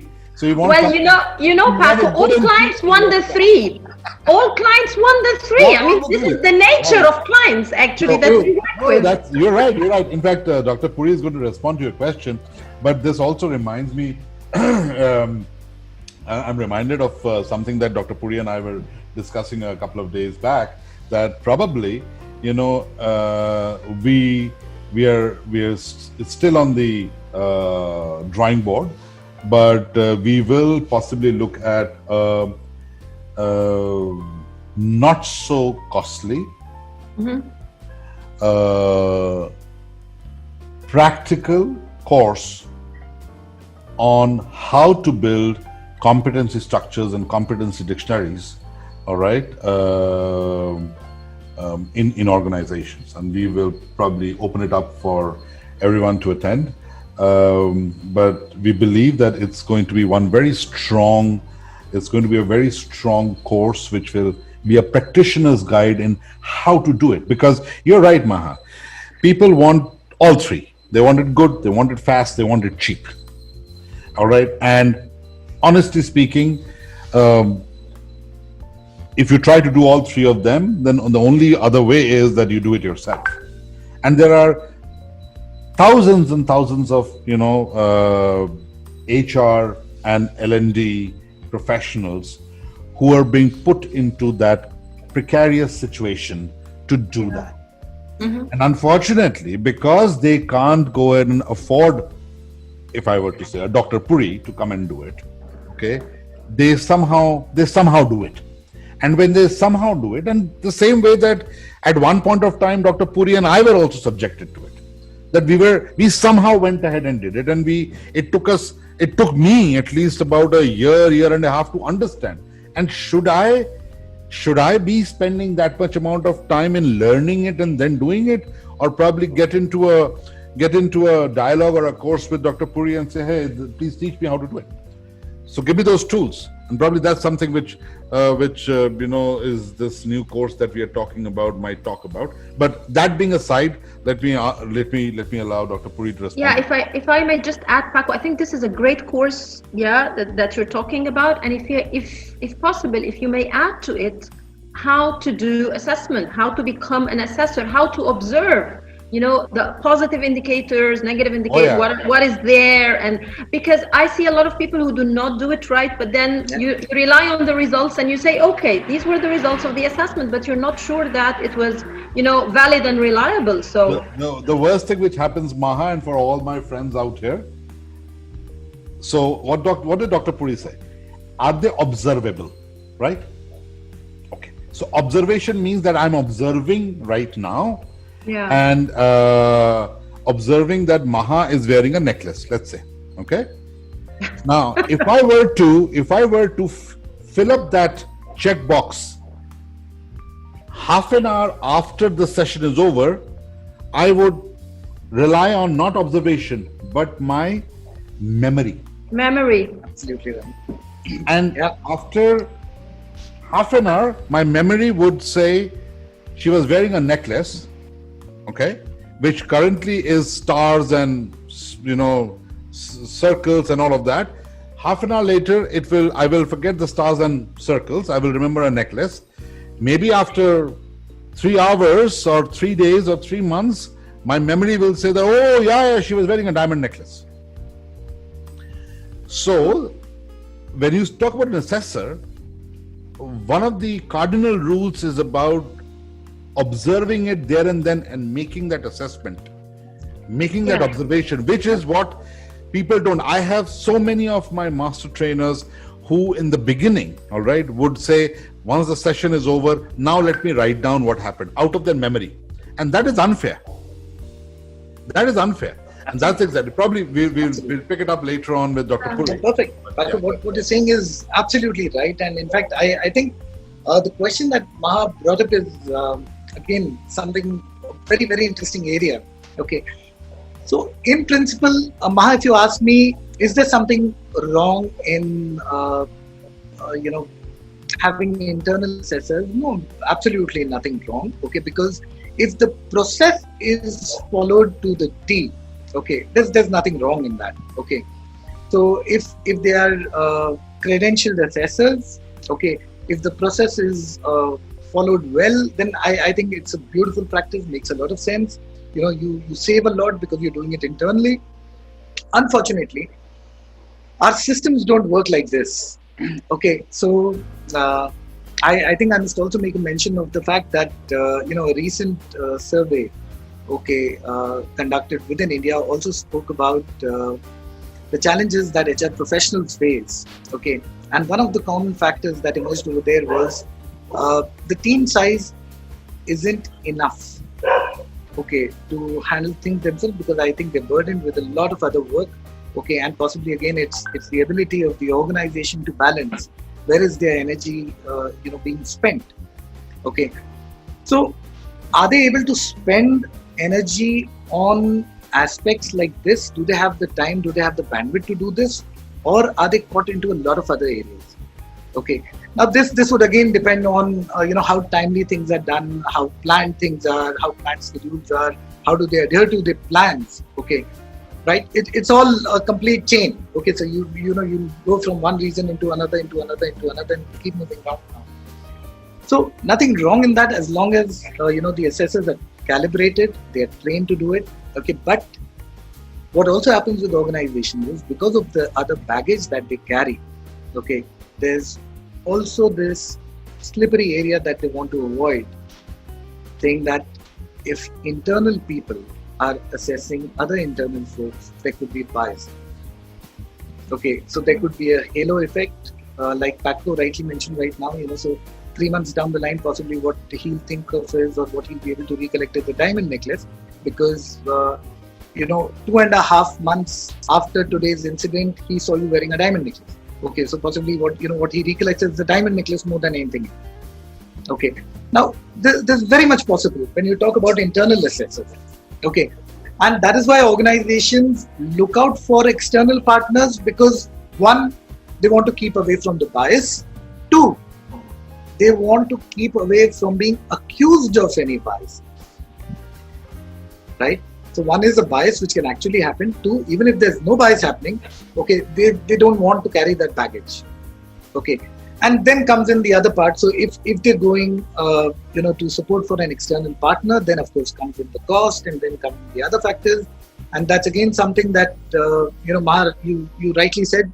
So good, fast, and cheap is what every customer will ask for. Okay, so when you're actually discussing the methodology, and when you're discussing the entire way of doing it, and say it starts off with a very noble objective, so everything needs to be perfect. Okay, no scope for any compromises. But when it comes to cost, then there are a couple of things which could be cut out, saying that, okay, our budget is so much, so what do we do? Okay, and then it's also possibly pressure on both ends. Okay, and there starts the journey of compromising objectives. Okay, or compromising on the process, right? Yeah.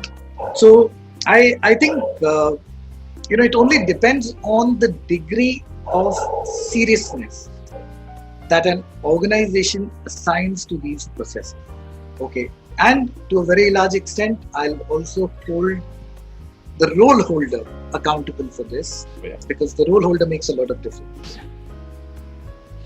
So how are we doing with regards to time, Maha? I mean, I'm seeing Patricia looking like that. I mean, I don't know. Patricia, yeah. I think they're having a great discussion, all right? And I'm sure people are seeing value. I can see a lot of response, a lot of messages coming on. There are questions which are coming up. There are some questions obviously we can't answer. For example, our friend Ajnav is asking, what according to you is a true competency-based organization? So I'll leave that to Dr. Puri to respond to, but I'm just saying that let's ensure that we don't overshoot too much. And you can use the authority which Dr. Puri said to, say that, all right, I've got the answer, now let's move on to the next one. I got the answer. Thank you, Puri. Thank you. Okay. Yeah, Patricia, maybe you'd like to take over. All right, thank you, Maha. Dr. Puri, a little earlier you mentioned that performance and competence are not always necessarily the same thing. So the question we have is there a tool or formula to link competency and performance? Okay. See, like I said earlier, they're not the same, but competence is a predictor of performance, right? So the entire objective of assessing people on specific competencies, role-based competencies, okay, the idea is because you're using it as a predictor for future performance, right? Okay, so if you ask me, the formula or the connect between the two is the same, is exactly what I'm saying right now here. So you're assessing people on competence because you want to have the safety that, I know if the person possesses these competencies, okay, to a very large extent, I'm able to predict that the person is going to perform in his role. Right? So that's how it's being used. Okay. And I'm also going to link, the other question that Paco just brought up. Okay, so I'm attempting to link that up with what he just asked. Okay, so an organization that uses competencies effectively will be an organization that is able to hire on the basis of competency, that's able to develop people on the basis of competencies. Okay, that's able to engage and retain, okay, or even promote, okay, on the basis of competency. Okay, but I think what typically happens, and that's exactly what we were discussing some time back, was somewhere this process does get diluted. Okay, not for all organizations, varying degrees for varying organizations.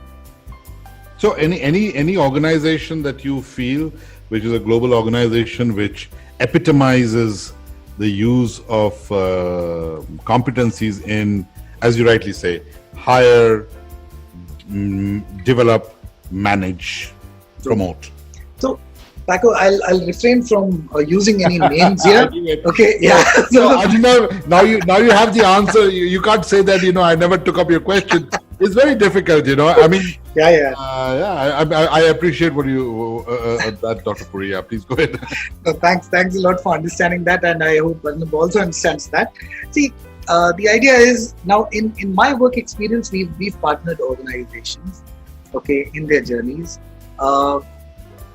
Somewhere possibly, with their succession planning, because of creating a talent pipeline, where we've seen people spend a lot of time into it, okay. And the degree of seriousness that we've seen, actually, it's kind of a motivator for people like us, okay, because you really feel motivated to work for such organization, okay, because when they're assigning that degree of seriousness, okay, and the degree of effort that they put in, so it's like co-creation, right? We've supported organizations in creating competency frameworks. We've seen some manufacturing organizations do a fantastic job there. Okay. We've seen, so I said, creation of competency frameworks, succession planning. In my experience, I don't know, but yeah, even for hiring, I've come across organizations who've been very particular. Okay, so they even run assessment centers for hiring. So hiring is not only on the basis of interviews. Okay, they do run assessment centers for hiring as well. Okay, but in that area, possibly, even if I talk about hearsay, heard about very few organizations in the hiring aspect when it comes to hiring. So a follow-up question then is, if one has taken a performance-oriented approach to design content as a solution to performance gaps, so how can one tweak the design to adopt a competency-oriented approach? Okay, fine. So if we're starting off with a performance-oriented approach, so which means what we're trying to do is we're first trying to identify the performance gap. Exactly. Right? Okay. Now it's very important. Once again, I'm just bringing up the cycle of a job description to a KRA to a KPI into tasks to competencies. okay, and then translating it into behaviors, right? Now let's understand if there's a performance gap, okay. There could be primarily two reasons, okay. One lying with the individual, right, with the incumbent, okay, and the other lying outside the incumbent, which is in the environment around the incumbent. Okay, so let's understand that performance is not only dependent on the individual, okay, it also depends on the environment that the individual is operating with, okay. Now what we are doing is we are dividing the performance gap into two areas, okay. So one, taking it to the individual, trying to find out if there are any gaps here with respect to, once again, the knowledge, skill, ability, right? Okay, one is that aspect. The second aspect is to do with the environment, okay. So is it the job environment? It could be with the other stakeholders there. Is he operating within the right climate? Okay, is the job climate supporting his role right now, or has that changed? That could be an external change, that could be an internal change. That could be functional in nature, okay, that could be technical in nature, that could be individual dependent. Yeah. Okay, now it's very important to unearth all these layers, okay, before you start constructing a solution, right? So you're unearthing where does the answer lie, okay? And when you start constructing a development solution for this, okay, so you will have to create a development solution that encompasses all these areas. So if you're talking about the climate, if that climate is controlled by another stakeholder who's got a large influence on that climate, then you need to involve the stakeholder also in that development region, right? Okay, so that's how you'll stitch it up, okay. So, Dr. Puri, what Patricia was also probably trying to hint at is that when we talk about performance, both intrinsic and extrinsic performance, challenges which are there and the gaps which are thereof. So when we look at deficiencies, the deficiencies could have multiple types of reasons. Of course, in the entire content development structure, we will go ahead and, in the instructional design piece itself, we will go take that into account. Absolutely. But when we talk about a performance-related content development structure, we are essentially saying, can we go task-wise content development, okay? So that means, let's say, for example, if I have to bake a cake, okay? So the first task, for that matter, my big level task is to make the dough. And then it's about, let's say, baking the dough, okay? And then it's about, let's say, packing and cooling and packing. So let's say 3 major tasks that a baker or a baking assistant has. Right. Now that's one way of looking at it. So if you look at making the dough, then it will have some subtasks and some supporting skill sets and all of that. Absolutely. Which we refer to as a task breakdown structure, and we create content focused at the task. So like a vocational course. Okay.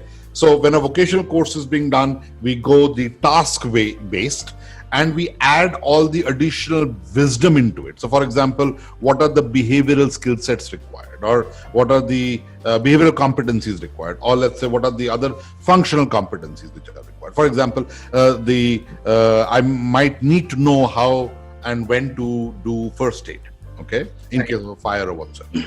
Now that is one approach that we've been taking, and that's what the approach that we've taken in our course as well. The other approach, okay, and which is what I guess all of us would want to know, including Patricia, is that there is content that gets produced for, let's say, leadership as a competency per se. Yeah. It's got not related to a task per se. Okay. Yeah. Or let's say leadership. So when I say leadership, or when I say team building, or when I say when we are focusing on a specific competency like decision making, if that's a competency, I really don't know. So what is the difference? How do we handle a competency focused content development which does not follow the task breakdown or the JD, KPI, KRA, KPI, task, PFMS and deficiencies? How do we handle that? How do we handle a competency focused content development? Okay, I'll address this a bit differently. Okay, so what I see over here is, if you ask me, it's like looking at the coin from 2 different sides, right? Because eventually, as we discussed earlier, okay, competency is being coined out of, or a competency is being carved out of the behaviors required to accomplish a task. Right? So the task correlation is very much there. So eventually everything is coming out of the task components. Okay. To perform a particular task, what is the knowledge, skill, ability, individual attributes required? Right? Now I'm not only talking about possibly, the person to understand, the measures of what goes into creating the dough for a cake. Okay. But it's also possibly going to be the patience required for that. Okay, right? It's also going to be, possibly eye for details. Okay, it's also going to be if something goes wrong, then what do I do? How do I correct it? Okay, so we are also talking about those individual attributes there. Okay, now when we're putting down these tasks and these attributes together, they're taking the form of competence. Yeah. Right. Okay. Yeah. Now you go from this way or you go from that way. Okay, you're actually moving towards the same goal, yet I'll say the only thing to watch out for is competencies will include these attributes which get reflected in these kind of behaviors. Okay, only a task focus, there could be a possibility that it could be missed out somewhere. Yeah. Okay, so that's the only thing that I'd like to say with it. And one, just linking it back to Paco, what where you picked up this discussion from as well. Okay, so when you're moving through this journey, okay, of a performance gap, right, getting translated into tasks, okay, and then getting translated into competencies, okay.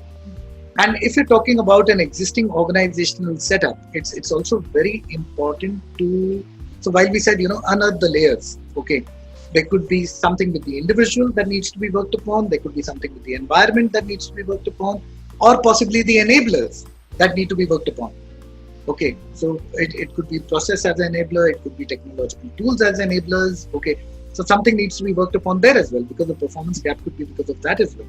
Okay, but another thing that we also need to keep in mind is every time that you're looking at a performance gap, it's also important to revisit the competency framework for that. Right. So if my mind is running a little fast.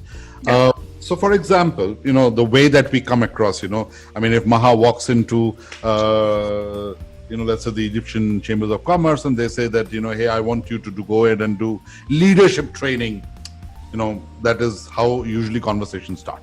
Leadership training for all my business executives who meet up with domestic as well as international companies coming. I'm just giving an example. Yeah. Similarly, that could happen in Durban, or it could be happening in India with Sona. All right. Now, when I come to that, of course, ideally, I would like to go ahead and do an analysis in terms of what are the various influences and all of that. But when you are befronted by things like do a leadership program, going by what you just said, let's say, and correct me if I'm wrong. So if I'm asked to do a leadership program for a certain role, okay, then maybe I will start by asking certain very basic questions in terms of where are the challenges that the leaders currently are facing, and what are they expected to do in 2 years' time or something.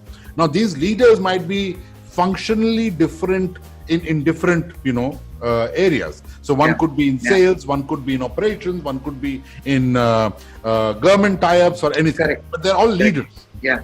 So from a leader, what is the basic underlying competency? One of the competencies is leadership. And from that competency perspective, what are the challenges that they're facing today?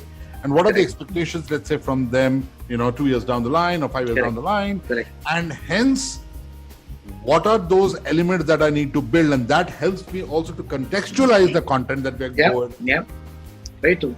Will that be right to say so? Absolutely right. Absolutely right. What you're saying is bang on, because the moment you start talking about, what are the challenges that they're facing or what's preventing them. So if there is an expected behavior out of them, okay, so what's preventing them? Yeah.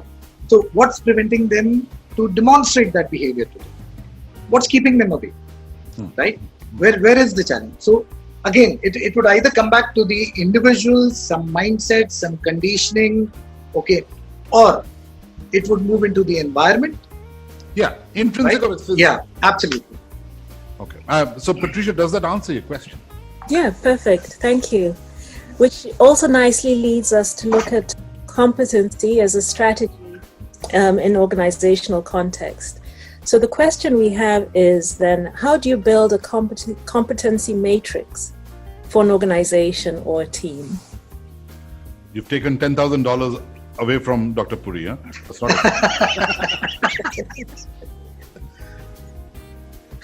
Yeah. So You kind of touched on this earlier, but this is, I think, a very good question that's been asked by one of our team. Sure. So, Paco, let's assign a label to every single question then. Yeah. No, I'm giving you. So, in our group, I started with this because I didn't have the money to give. So I gave 1 million points. So I'm giving you 1 billion points already. Go ahead. Thank you so much, Paco. Thank you so much. Yeah. No, and I'm sure these billion points matter a lot more than 1 million rupees, I must tell you. Yeah. Coming from Paco. Thanks a lot. Okay. So coming back to the question, Patricia, see, the example that we used earlier when we spoke about this three-wheeler manufacturer, right? When we spoke about, a set of competencies that the organization now thought were important as they realigned themselves to the changed circumstances, whether driven internally or externally. Okay. Now, the moment you start talking about competencies, we need to understand that it will move from top to bottom. Okay, so it's starting off with organizational core competencies. It's getting translated into departmental, competencies, and then getting translated into role-specific competencies. Okay. Now, when you talk about a competency framework, it would be, okay. I think, yeah. So let's start off right from the beginning then. Okay. Yeah. See, it has to get translated into every single thing. So you're talking about core competencies of the organization level, getting translated into functional competencies, moving on to level-wise competencies. Okay. And then finally, I'm saying moving down into role-specific competencies. What you're also keeping in mind is, for every single role, okay, enablers and challenges, right? So, when you talk about a complete competency framework, okay, it's right across the organization, but it's top down, okay. So, when you talk about the typical competency framework for an organization, and so you would talk about something like 8 to 12 competencies, maybe. At an individual level, few of them would be core competencies of the organization, few of them very strongly aligned to the functional objective of that department, and few of them to role-specific competencies.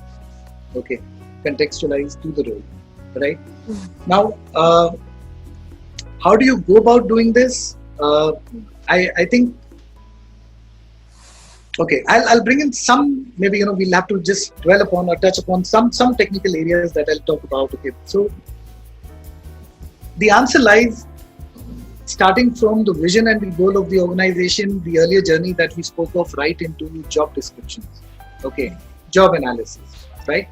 Now, when you are actually setting up a competency framework, I'm saying you once again bring in expert techniques. So you would bring in things like, okay, first of all, the core competencies and the non-core competencies at the organization level. Okay, core competencies generally would be the ones where we speak about if the presence of that competency makes a difference, the absence also makes a difference. Okay, so that's how you start culling out the core competencies. Okay, as you move level-wise, or you move into different functions, and so what you also possibly need to keep in mind is, culling out the tasks required. So job description, job analysis, tasks. Okay, for those tasks, for each of those tasks, now you're going to actually define competencies, right? So you generally use two kinds of techniques over there. Okay, so experts generally deployed. Okay, if you're going the empirical way, you would get into things like deductive reasoning, okay, or you go in for something like, inductive questions or inductive reasoning, okay. When you talk about deductive, you're actually talking about open questions to the role holders, to the stakeholders there. Okay, you start getting the keywords out of it. For every single task, you're getting the keywords. Okay, you're putting them together, multiple rounds maybe. Okay, until and unless you're able to arrive at the most common keywords. Okay, very similar to what we do in bars as well. Okay, but inductive questions is where what you'll possibly do is you'll pick up a competency and you speak to the stakeholders or the role holders and see if it fits in. Okay, so there are two ways, right? That's what we also speak about when we say that either you go the expert way, the empirical way. Okay, it's a tedious process. So every competency for every role is being defined.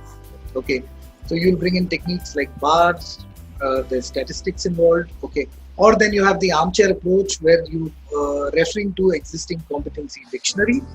Okay, there are multiple in the market today, right from Dominguez, Spencer's, SHL, Harvard, Ohio University. Okay, multiple there. So either you pick up a particular competency from there, okay, and then you check for the fitment for that particular role, okay, or for that particular level, right? Multiple rounds of this again. You might have your check in terms of looking out for the patterns, looking out for the keywords, getting into the definitions, and then kind of freezing on the competency for each of the roles. Okay, but I think like I said, a lengthy process to set up a competency framework. Yeah. Okay, because top to bottom, okay, for every single role. But what's important is the alignment of these competencies vertically as well as horizontally. I think that's the key there. Okay, and that's the biggest check.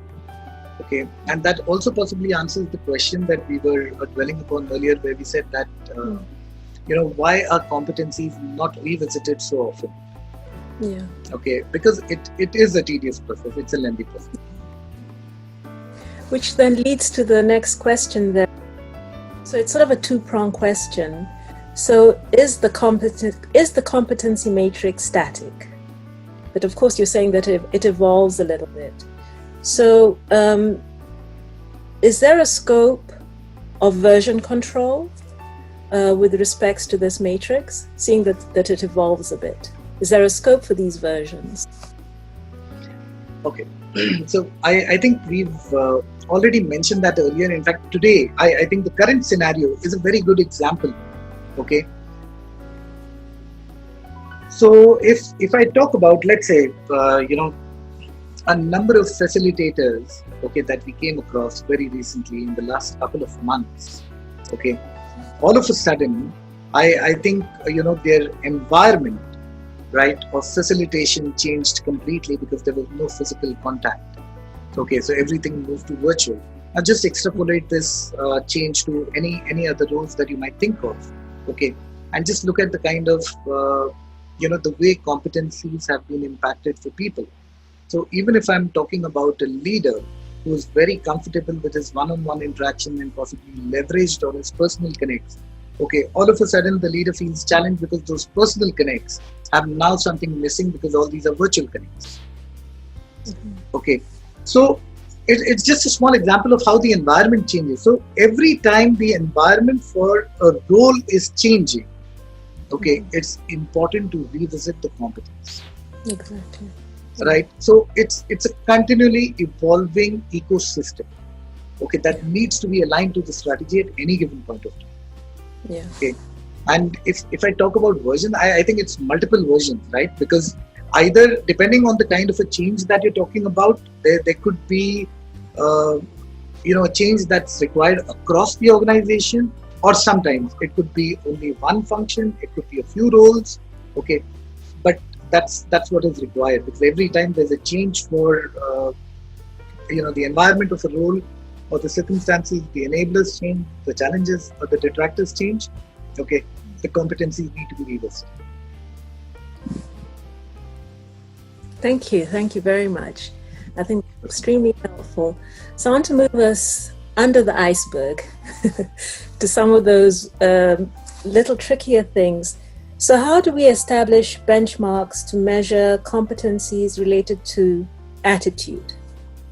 So for example, relationship building skills, because these are important in terms of successful teamwork and having these good interpersonal skills. So how do we establish these benchmarks? See, okay, now let me just, I think we've touched upon, I'll say the focus here, the moment we talk about a competency, the focus is demonstrable behavior. Okay, behavior that's demonstrated, that's observable, and that can be recorded. Okay, so that's the essence here. Now let me talk about a competency which is possibly a reflection of the attitude. Okay, so let's say I'm talking about something like customer service. Okay, in a very, very simple context, making it just very easy to comprehend and relate to right now. Okay, so if I'm talking about let's say customer service for the same company, which the three-wheeler company who's changing their... So let me make it even more role specific. Okay, so somebody at sitting at the reception.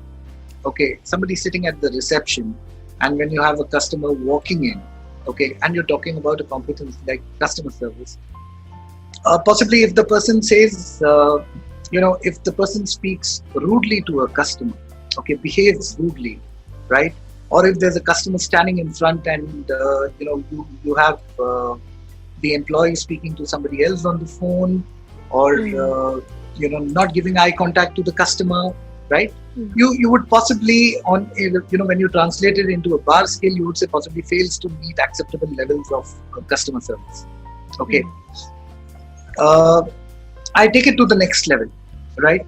And if I have the same individual now saying that, saying hello to a customer, okay, possibly making eye contact with the customer, saying that, can you please help me understand what are you looking out for, asking questions with respect to the application and the need of the customer, okay, I'll say meets acceptable levels of customer service. Okay. Now, if I take it a level up, so I say the person leaves his chair, walks up to the customer when the customer enters and says, extends a hand, says, welcome to our showroom.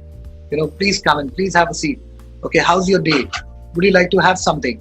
Right? And then says, now that you're here, just help me understand the need. Okay, I'm taking down notes for you. Okay, and possibly help me recommend the best solution to you. Okay, now here I'll say possibly exceeds acceptable levels of customer service.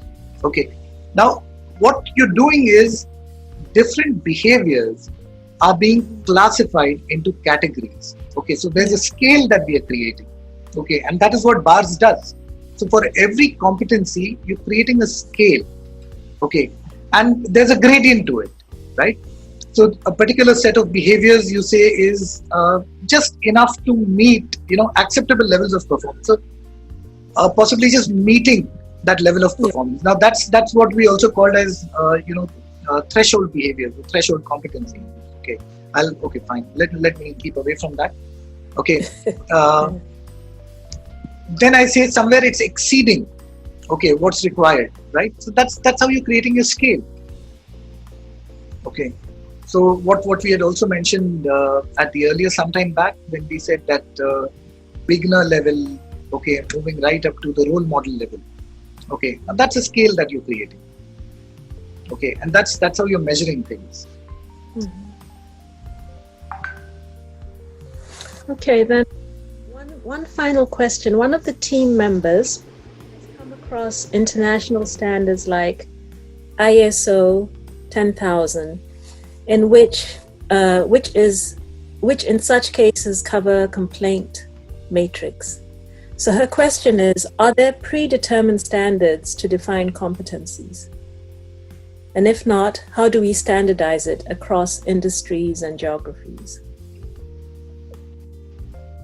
Okay, I think in terms of defining competencies, I'll not say something very similar to ISO standards or something like that, but it's a common norm that's been accepted when you talk about a competency. Okay, you would typically have a definition to it.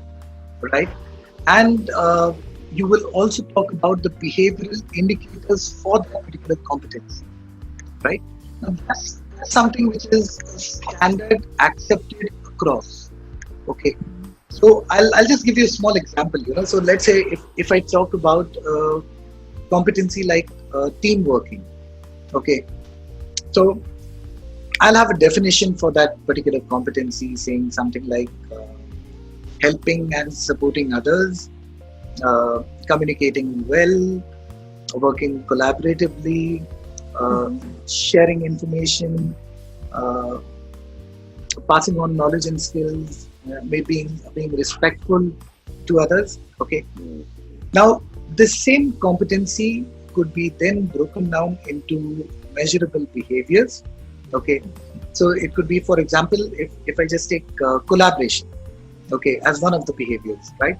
Now, in collaboration, again, I could say shares information with other team members. Okay. Consults others before taking actions, right? Actively participates in team interactions, okay, provides constructive feedback and suggestions, okay, or it could also be something like contributes to team objectives, proactively contributes to team objectives, steps in to prevent and resolve team conflicts, okay. Now, what you're doing is you define the competency, okay, and then you pick the behaviors, and there are behavioral indicators. So when you are going to assess somebody on this, and say it's very easy, because all you need to look out for is, in a particular situation that demands the play of that competency, is the person demonstrating these behaviors. Okay, so making it very easy for assessors to record. So I think that's a common practice that's accepted all across. Okay, so there could be positive behaviors, there could be negative behaviors as well. Okay, negative behaviors is not a standard practice. Positive behaviors is standard. All across any competency definition will come across with positive behaviors. Okay, some competency dictionaries will also give you negative behaviors. Okay, the others assume that if it's anything opposite of the positive behavior is a negative behavior. Okay.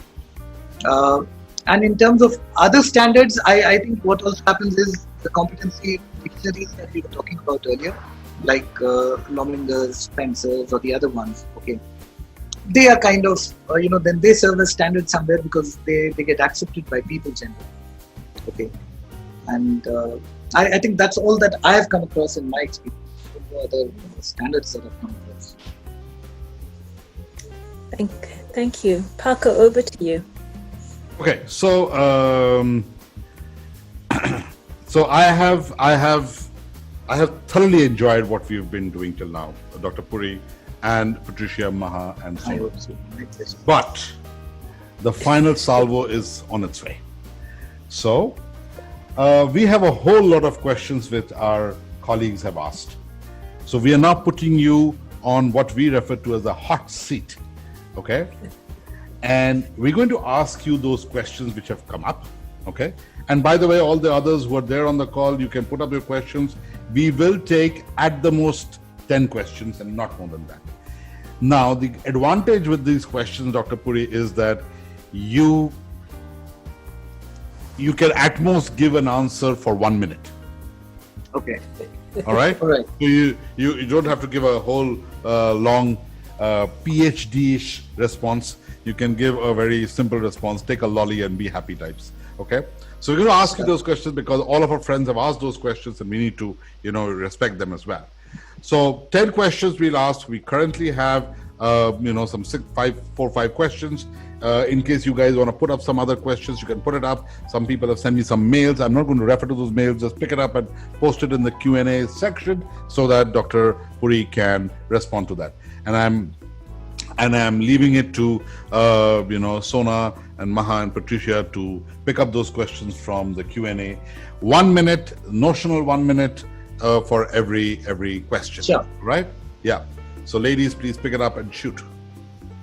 So please press on answer live so that your questions are getting answered. So I'll just demonstrate. The first one is from our friend Makaran Velankar. Okay, he says it's difficult to know the actual behavior pattern in an interview, as the candidate is likely to present in the favorable manner to get a job. Now, that's a very easy question. You're going to refer to BEI, but you've got 1 minute. Please go ahead. There you've already answered that, right? Okay. Yeah. So, like you said, Paco, it is the BEI. Okay. And I think, see, please understand, is there a risk of, are we running a risk as an interviewer that somebody might fake things? Yes, there is a risk. Okay. The reason why we talk about BEI, okay, why we talking about past situations is because you keep questioning around the same, you keep probing around the same, it becomes very difficult for the person there. And I think to a very large extent, you can make out, okay, because it's a past incident that you're talking about. Okay, however, I'm not ruling out the possibility of faking, it's just kind of, you're minimizing it. Okay. As compared to a situation where you put a person in a hypothetical situation and ask the person what would you do in that, okay, because the constraints are not defined, okay, that situation is hypothetical, you are not in a position to define that situation completely. Whereas if you're talking about a past situation with reference to BI, you have a context there, so you can keep probing into it, okay, you keep asking for that, right, and you get a fair enough picture of what the individual did or how the individual responded or behaved in that particular situation. Okay, all right. So, yeah, go ahead, Maha. Yeah, actually, we have a question here about competencies needed in COVID-19 era, which we're all living now. So the question is, do organizations need to look at new competency frameworks to thrive in the COVID-19 world? And are non-core competencies often neglected, taking center stage? All right, thank you. That was a wonderful question there. Okay, see, I think you would have experienced it around you. All of a sudden, and say we saw a lot of people, okay, joining the bandwagon of the virtual world. I'm just taking a simple example. Okay. We were just talking about leaders in the context of a virtual world sometime back, facilitators in the context of a virtual world sometime back. Okay, now take the example of sales in the context of a virtual world. Okay, the other day I was interacting with a pharma company, okay, which wanted to bring in, so we actually helping them bring in storytelling, okay, to help their medical representatives get a hook into their conversation with doctors. Okay. Now just look at how the world has changed. Okay, I'll give you another example over here. Another auto company selling vehicles to their customers but virtually. So the vehicles need to be demonstrated or shown virtually, which used to be earlier done in physically. So the vehicle is there, the customer is there, and you're taking the customer around the vehicle. Okay, now you're attempting to do that virtually. Okay, now just look at what's changing for these people. Okay. Now, while we may talk about a few of these could only be enablers to the core competencies, okay, but look at the play of a new competency here, which is learning agility. How fast do you learn new things? Okay, which may not have been existing in their earlier roles. Okay, or which may not have been as strongly required in their earlier roles as it's required now. Okay. So definitely there is a need to revisit competency. It would again depend on what roles have been impacted how. Okay, I'll give you another example of a manufacturing organization where I know that people, the plant was closed, so people were not being let in. Now that they're being let in, there are few people in the same shift. Okay, shift times have been reduced. Okay, has their work changed? No, their work has not changed. Okay, so they're doing the same work, right? Exactly the same thing. Nothing changes for them. Okay, except for the fact that possibly in the particular context, they would be more cautious of small little things with respect to hygiene and habits in terms of the context of COVID. Okay, so I hope that answers your question, because it's all in the context of a particular role. But is there scope for revisiting? Yes, there is scope, depending on the. Yes, thank you, Dr. Puri. So there is another question. So this question came up quite some time back, but I don't know if you've already answered it. So introvert or extrovert is a visible trait. How does competency differ from ability, or ability is synonymous to competency? 1 minute. Okay. I'll just take you back to the way we defined competency earlier. Okay. And I'm going to speak about some key words that I had used, right? So I said it's basically a vector effect. Okay. So it's a little bit more than the collective of each of these constituents. Okay. But competency is the way knowledge, skill, ability, and individual attributes play out. Okay. So it's a combination of this play, right? While we may talk about knowledge, even if we kind of get into the definitions, okay, you might say knowledge is the cognizance of facts, truths, and other things gained during experience. Okay, skill is maybe a developed proficiency or dexterity. Okay, ability is the aptitude to perform a physical or mental activity. Okay. And individual attributes are qualities or characteristics that reflects, maybe an individual's unique mindset. Okay, coming from the various factors that we defined earlier. But it's a play of all these put together. So it's more than the sum of these constituents. It's a little bit more than this. So ability is another constituent of a competency. Okay, but not a competency. Okay, so Dr. Puri just talked about the iceberg theory once again. He just hinted on that. I would strongly suggest that you look at the Freudian, structure. It's called the Freudian iceberg theory. All right, and believe you me, once you dip into it, you will go deep and deep. Okay, it's so interesting. So you look at that, then you'll go to ego, superego, and all of that stuff, and it's going to just be amazing. Yeah. So there's an interesting question here, Paco, that I would like to share. Sure. In the Q&A section, yeah. So it says that each new leader or project manager that comes in thinks that he or she has to reset the competency bar. So how can we ensure that these competencies, I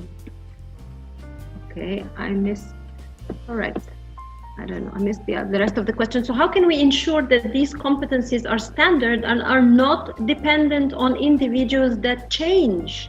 Absolutely. And we ensure that managers do not use their authority to frame competencies as they would like to do. Yeah. The question goes out and says that I noticed that employees chop and change to satisfy the leader or manager, which impacts on maintaining a constant standard of expectancy and quality.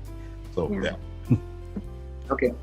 No, I think, how do you ensure that? In fact, very difficult for you as a team member to ensure that. Okay. But I think the answer lies within the culture that the organization has created. Okay. Because if it's an organization that goes by the competencies defined, expectations of role, mapped properly, aligned to the competency frameworks. Okay, I don't think individuals have a scope to play around with that. Or if they do intend to bring about a change, there's a process to that. Okay, so it cannot change, unless the work component has changed. So if the expectations from the role change because of the environment, okay, or because of something that's being driven internally, okay, I think the manager has a place there, okay, to revisit the competencies. But again, it needs to be done in the right manner.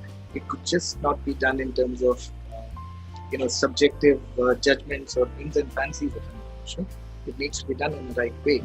So you really need to have experts involved in terms of who will calibrate it and then redefine the competencies expected to perform that.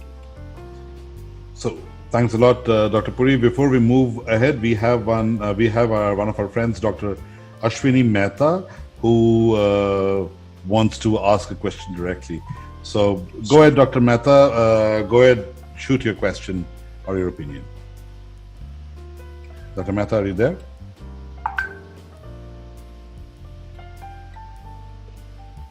Dr. Mehta, you're you're muted right now. Can you unmute yourself and ask the question?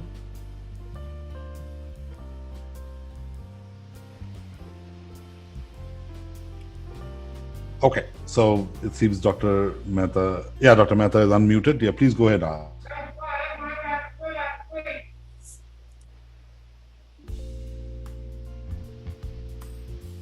There seems to be some problem there at that end. But in the meanwhile, let me just ask the other quick fire question.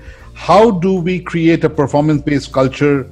How to create a performance-based culture based on competencies, especially in an educational institution?